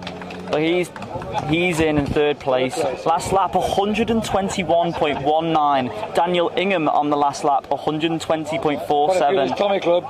So we've got 1, 2, Stephen Proctor. He's already in the Tommy Club from last year. Oh, Darrell Tweed just misses out 119.91. So Nathan Harrison, Stephen Parsons, Daniel Ingham and Brad Vickers all joined the Tommy Club this year. Can't be that Tommy Club just about full now. Let's have a word with Trev if we can. Trev, every time I talk to you in here I'm saying, you're getting there, you led the race for quite a lot of that, but it's second today. It's alright, I'm happy with that. I felt good, I pushed on. That's about as hard as I want to go, is that? Well, really? But now, it was good. On the last lap 120.85. You've got yourself in the Tommy Club, that's something to take home. I know, that's what I came here for, so as long as I get in Tommy Club, that's me happy. That is, as good as I'm going to get, I think. Just talk us through the race, and how did the People's Bike perform? Spot on. People's Bike, yeah, helped us out massively with that, and it's as good as we can. We can't afford much stuff, but yeah, it went mint. That's it. I didn't have that many big boys.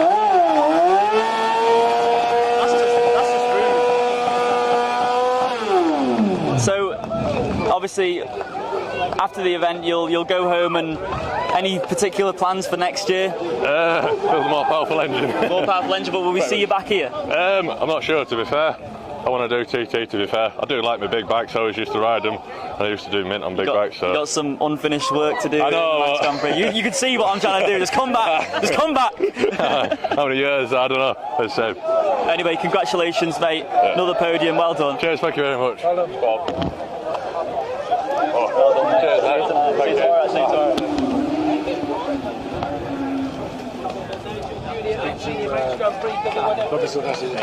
you. We'll try and jump in with Nathan Harrison before he gets accosted by the more professional media outlets. Getting the Ribena on board. Let Dave Neen, get the photos. Nathan, you've done the double, the junior, the senior. It's an emotional win for you. Yeah. James Hind, early retirement, but like I said to you on junior, you got to be in it to win it, and Tommy Club, double, you can't get much better than that. You can't. Seems to be weird having a bit of luck on my side for a change, to be honest. I seen James, unfortunate for him, like you say, he was rolling down at Balaf, and but yeah, like you say, you got to be in it to win it, and kept it going, did a good lap time at the end, and can't complain. How was the ride for you? Talk us through the lap conditions. It was windy. It was windy all over, but it was good. Struggled to get into my groove for the first couple of laps, and then third and fourth lap I got out of the pit stop, and I felt like a new person coming out of it. I thought, here we go, we'll finish this off. Yeah. Come out, got the pit board, and like you say, said +6. I was like, oh, we might as well just carry on going for a fast lap now, and got her over the line. Yeah, so it was good. Well, after the disappointment in the junior with an awful pit stop, to say the least, that was the best pit stop out there from the boys. They've done a cracking job. Yeah, both times. Can't fault them enough. Can't thank them enough, sorry. Like you say, they're the ones that keep me in it, and not one mistake either times, and never have any doubt in them, never. Well, you've been quietly going about your business, quietly confident. You've been through hell and back. This is probably the biggest moment of your life. Yeah, it is. What I've been building up to be honest, and like you say, can't wait now for the next year. It's good stepping stone, and like you say, hopefully it'll get me going, but it wouldn't be possible without all the people around me. Did you have any scary moments, or was the bike on rails? It was on rails. I had one moment out of the whole race that time, and it was just on the last lap there going into Brandywell. The wind blew me over, and I just clipped my shoulder on the one of the bollards. But on the inside? Yeah, on the inside where it comes round. Yeah. Just clip that on the inside of my shoulder. Pretty fast, pretty sore at that speed because how fast I was going, but the adrenaline got me through it. I knew I was first, so I was like, we'll get through, but it's alright now, I think. Well, 4 laps on this impressive 600. Yeah. Now you're going to have 2 laps on the chair tonight, tomorrow. Looking forward to that. Yeah, that's probably the only thing I'll be crashing this week anyway.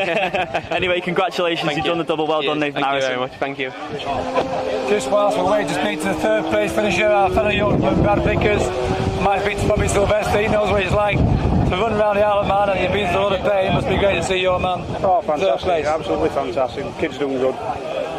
Proper tight Yorkshire lad, right? We had a bit of a bet before we come, and I said to him, it was a weight bet, who could lose most weight. I lost 2.5 stone, he only lost a stone and a bit. He's taking a bit of weight off the back tyre, mind you? Yeah, we says to him, it's for a bottle of champagne. So I won the bottle of champagne, but I told him he couldn't buy it, he had to go and win me one. He's done it today. Pretty tight Yorkshire lad, isn't he? Robbie, I'm still for you, and to see a smile on your face after what you've been through, fantastic. Obviously, that's a really well prepared bike. Thank you. Yeah, well, you know how to put a bike together for around here. We're going to have a chat with the great man himself. Thank you very much. So, what do you think is his plans for the future now? Well, next year we're going to. I've had him out in 1,000 this year, getting him used to riding 1,000 and all that. So. We're going to continue with 1,000 for the rest of this year. Step him up onto a BMW, get him going a bit quicker. Later in the month. We'll be doing Scarborough. No, we'll be doing classics and that Scarborough, probably Stars of Darley, stuff like that. I've been trying to get him out at Macau, but the boys out there are... Oh, you're not going to send him to Macau? Well, not yet. Innocent young man from Tadcaster. Yeah, that's it, mate, yeah. I'll be at the end of his innocence. You know the score on that. Right, we're chatting to a great man now. Here we have third place finisher, Brad Vickers, all the way from sunny Tadcaster. You've got a fellow Yorkshireman to interview you there. How's that feel then? Yeah, mega good. That's nice to see. What was the conditions like out there, Brad? Really good, apart from the wind on the mountains. Turning right at Windy Corner was made a straight on job, was it? Yeah, you had to literally hang off the side of the bike to keep it going around the corner, like, so. Yeah, I've just been speaking to Robbie Sylvester, he couldn't be more pleased. He's got great plans for you to get out on a 1000cc bike, but that's all you need for around here, I think. Yeah, he's a happy lad, he's Robbie, like, and he's put a cracking back to for me, yeah. Tommy Club today, was it that right? We got that Tommy Club? Let's check that for you before I... Yeah, 121.19. Come on, tell us that. Just who do you want to talk about? Who's supported you to get you here? My dad, Robbie, all the team. Yeah. Everybody that supported me, I don't need to mention names. They all know. That was a real gathering, family VRS team gathering there for that photograph. Yeah, there's a few people missing out, but we're all here. So, it means a lot to be in this very special moment in your life, to be in here in a winner's enclosure. Winner's enclosure. Yeah, I mean, how many folk do that? Hopefully next year it'll come back to me. Oh, that's the next question. Sounds like next year we've got Brad Vickers here. Right up there. Providing I get the same deal as the boys that came this year. A year wiser, a bit faster. You were nearly there, but you gave us all a great race, Brad. Well done. Yeah, congratulations. Well thank done. you. Brad Vickers 121.19 on that last lap. Let's have a picture, Brad. We'll move out the way for the photographers.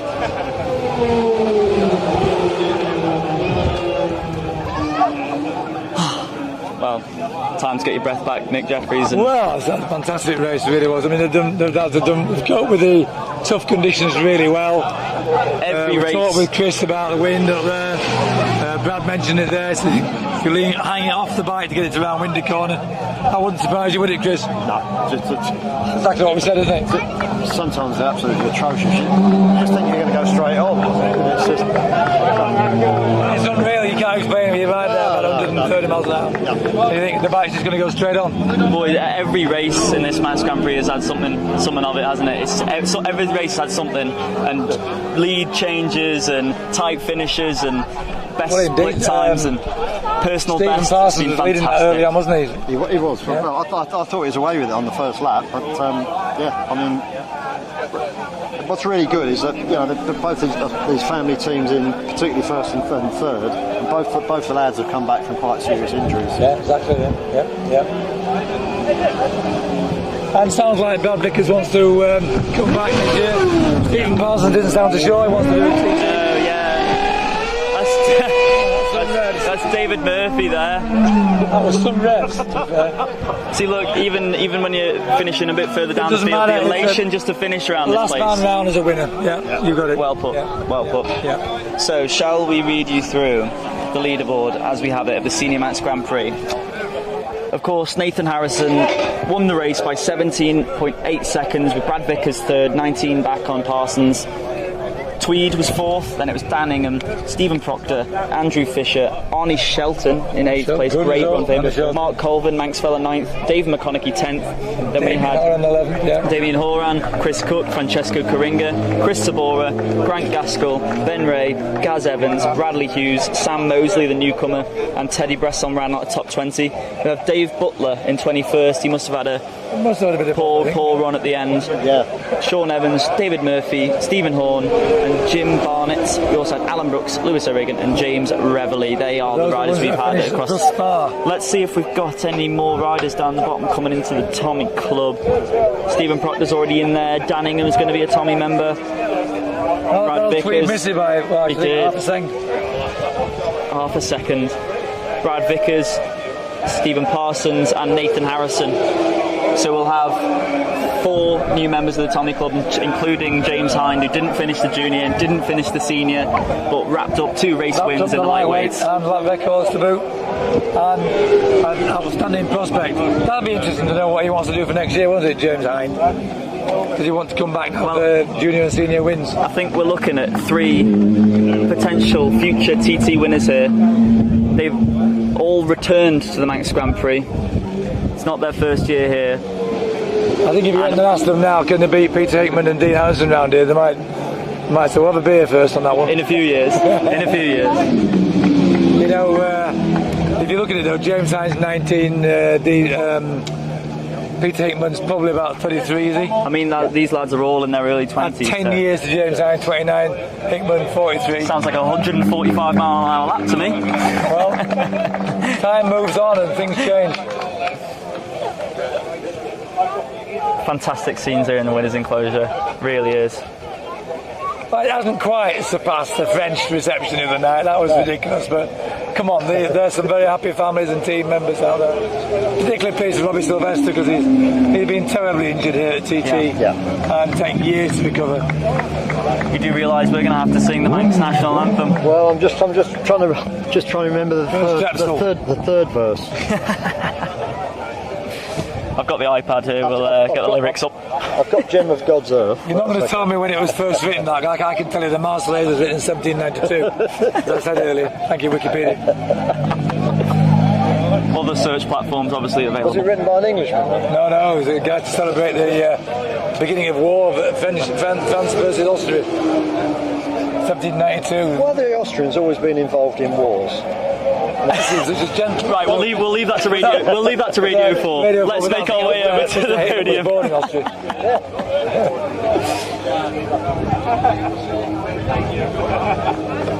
Didn't think we were going to get that live on Manx Grand Prix TV, did you? Nathan Harrison did that all without putting his knee down. Have you seen his riding style? Doesn't stick his knees out, just tips into the corner. Good enough for Stanley Woods, good enough for Nathan Harrison. There you go. I think he was compromised after his big smash up at Derby a few years back, and after that he hasn't been able to move his legs as easier.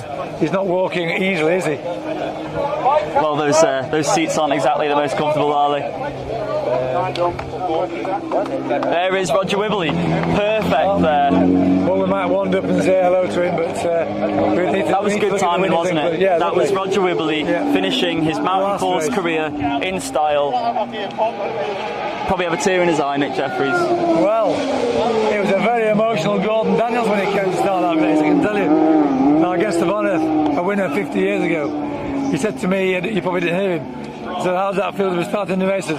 I'd rather be riding the bike. Lovely, isn't it? Lovely.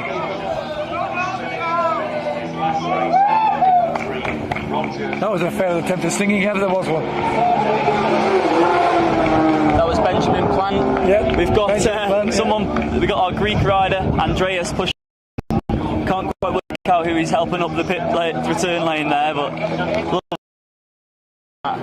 Well, you're all friends, you might be rivals, but they all have a common bond. The race on a TT course.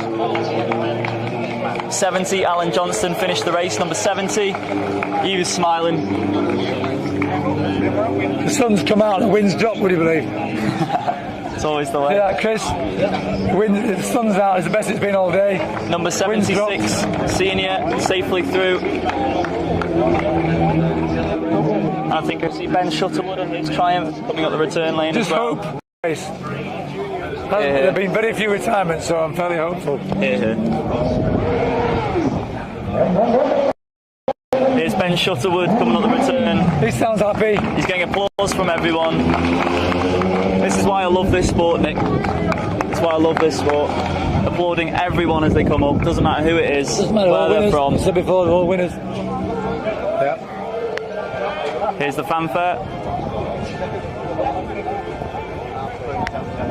Former lap record over there, Andy Jackson, and they've actually managed to go around only about 3 seconds faster than he went round in about 2002, about 17 years ago since Andy Jackson did 1835. That record stood for a long time. It did. So they're the 3 victorious riders on the rostrum there. Andy Saylor just across the line there. It's Gordon Daniels' daughter making the presentation. Right. Third place for Brad Vickers. How do you know that? How do you know that, Chris Miguel? Probably because she's an attractive woman, I don't know. Sticks in the mind. Nothing wrong with your eyesight then. That was Daniel Fernandez, our Colombian friend, across the line safely. Stephen Parsons picks up second place. He's had a few podiums in his time at the Manx Grand Prix. It's a deja vu, isn't it? It is. Yep. He just stood next to Nathan Harrison, not my man.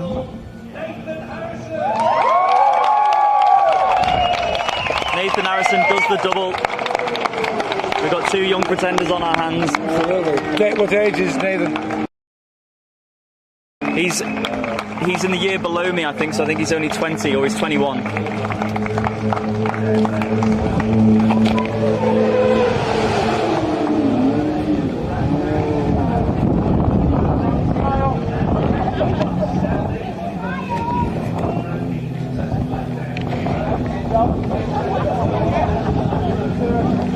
You're right, he's 21, I hadn't realised that. Got the Manx national anthem here. Hi you boys, sing away.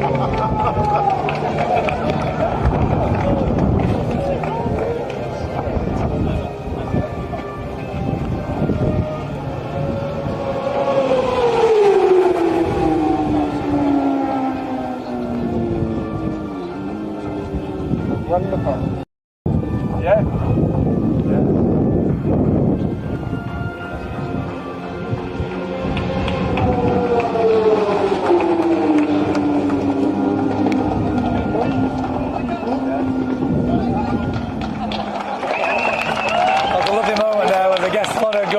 Standing next to me, I gather that's Gordon's daughter, whose name is Penny. Penny is presenting the prizes there.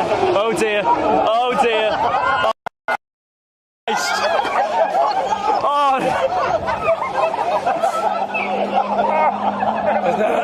An outrageous attack of champagne never seen before. Rory, our tech guy, I'm so sorry, but your kit's worth a little bit more now. Ben's getting some great shots in here. He's holding on to a whole lot of history there, Nick Jeffries. Oh, well, I've held it, and it's an amazing moment in your life to have that. And Group 4 security Lloyd Mister not far away, looking after that trophy. He's not going out of his sight.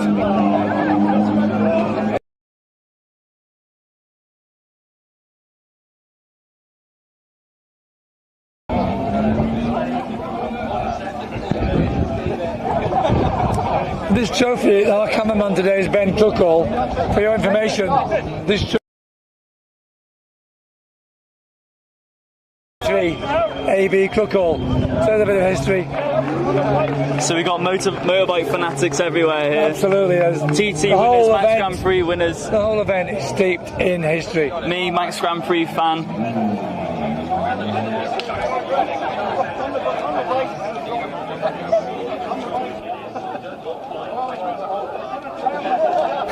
Dean Harrison, as Dad said, I've always wanted to hold this.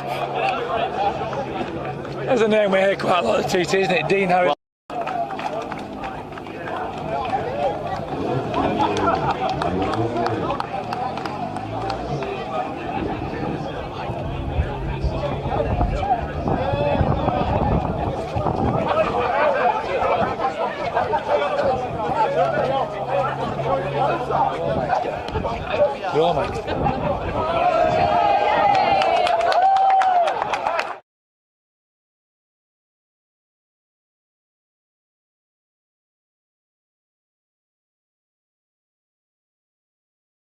Nathan's nephew there, two nephews.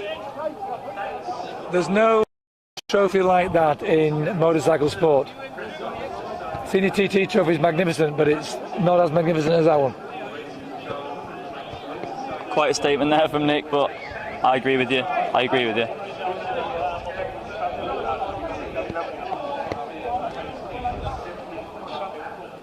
Of course, Sam could list all of those that have won that since 1923. Where's Sam gone? Sam? I particularly remember Jeff Duke as being a winner. I wasn't there watching it, but he was the EMI. He was winner of the Clubman's TT in '49 with my father, Alan Jeffries, second. And he went on to win the Senior Manx Grand Prix just 3 months later. Well, Nathan's joining names such as Malachi Mitchell-Thomas, Michael Evans, John Simpson, Phil Reed, Adam Barkley, Jeff Duke, Matt Stevenson, Andrew Brady, Seamus Green, Derek Brian, Cy Selwyn Griffiths, James Guthrie Jr., Gordon Daniels, our guest of honour. I'm going to add Eddie Crooks to that, 59 winner. Joe Dumphy, 62 senior winner. Clive Watts, 79. Jeff Johnson, 1980. I'm just trying to think if Rob McElnay won it in 81. Chris McGowan, can you add to that list? No. Gordon Farmer.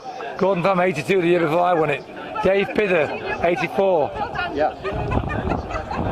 I mean, Alan Benelli, years to come. Tom Knight, Mike Casey, Gary Carr. Thank you. Mark Parrott. Both Carlswell and Parrott on Des Collins' bikes, and Des was a great supporter of the Manx Grand Prix. Fantastic, great character. Yep. Sadly missed. Without a doubt, yeah. Well, let's round up what has been a fantastic, not just week of racing, but fortnight of practicing racing. It's been disrupted with weather, but Nick, Chris, it's been an absolute pleasure doing with you guys as ever. We've worn the equipment out, we're down to one microphone now, so we've done our best. Chris, come here next to us now. We'll all submit all of it. I just think we're ready to close proceedings down now, are we?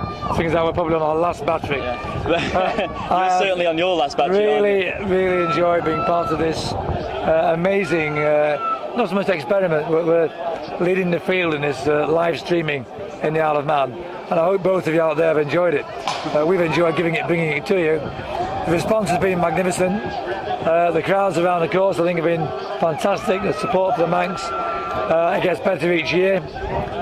We're seeing some exciting racing, some young new talent. I think it ranges age from 19 to Chris's age and beyond off the Geiger counter.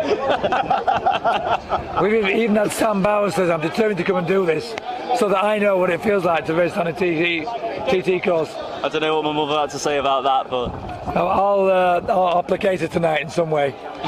It's legal. You could always leave home and get a real job and work for yourself, and you have to iron your own underpants and everything. I'm not joining your tiling company, Chris. I've told you already. Well, I could do. Ben obviously needs to work with me because he needs to pick. He's struggling holding that camera up, and I said to him, lifting those boxes of tiles and running up and down stairs. That'll get him fit. Ben's already told me he's going to join the Scouts next year. You have to get on your knees too often to be able to put a floor in, man. I mean, you're not that religious, are you? Anyway, well, we're going to round as the man himself walks past us. Him and James Hine, the men of the meeting, I think it's safe to say. Close his shot with a last look at the winner and the senior Manx Grand Prix trophy. Obviously, we say goodbye to you. We wish all those who were unfortunate enough to have an incident this week to we wish them all the best, and obviously our thoughts are with the Chris Swallow family. Very much so. Our thoughts are with them. Fantastic rider, and he will be greatly missed. Thank you so much to all our cameramen and people behind the scenes. We got Rory behind all this project, Ned Bowers. I mean, this would never be happening without them, so thank you to them. We got Kellyanne, Luke, we got John Powell as well. You can't believe how much work goes into this, setting this up behind the scenes.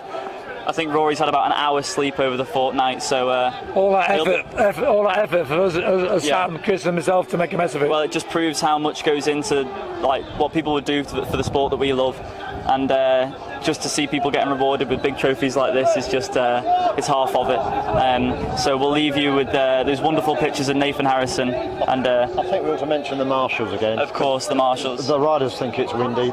Yeah. Some of those guys have been stuck up there since mid-morning today, and we were feeling the cold and the wind down here. So I've got friends, the Bungalow Bill and Vicky at the Bungalow, and could just mention it's Bill's last.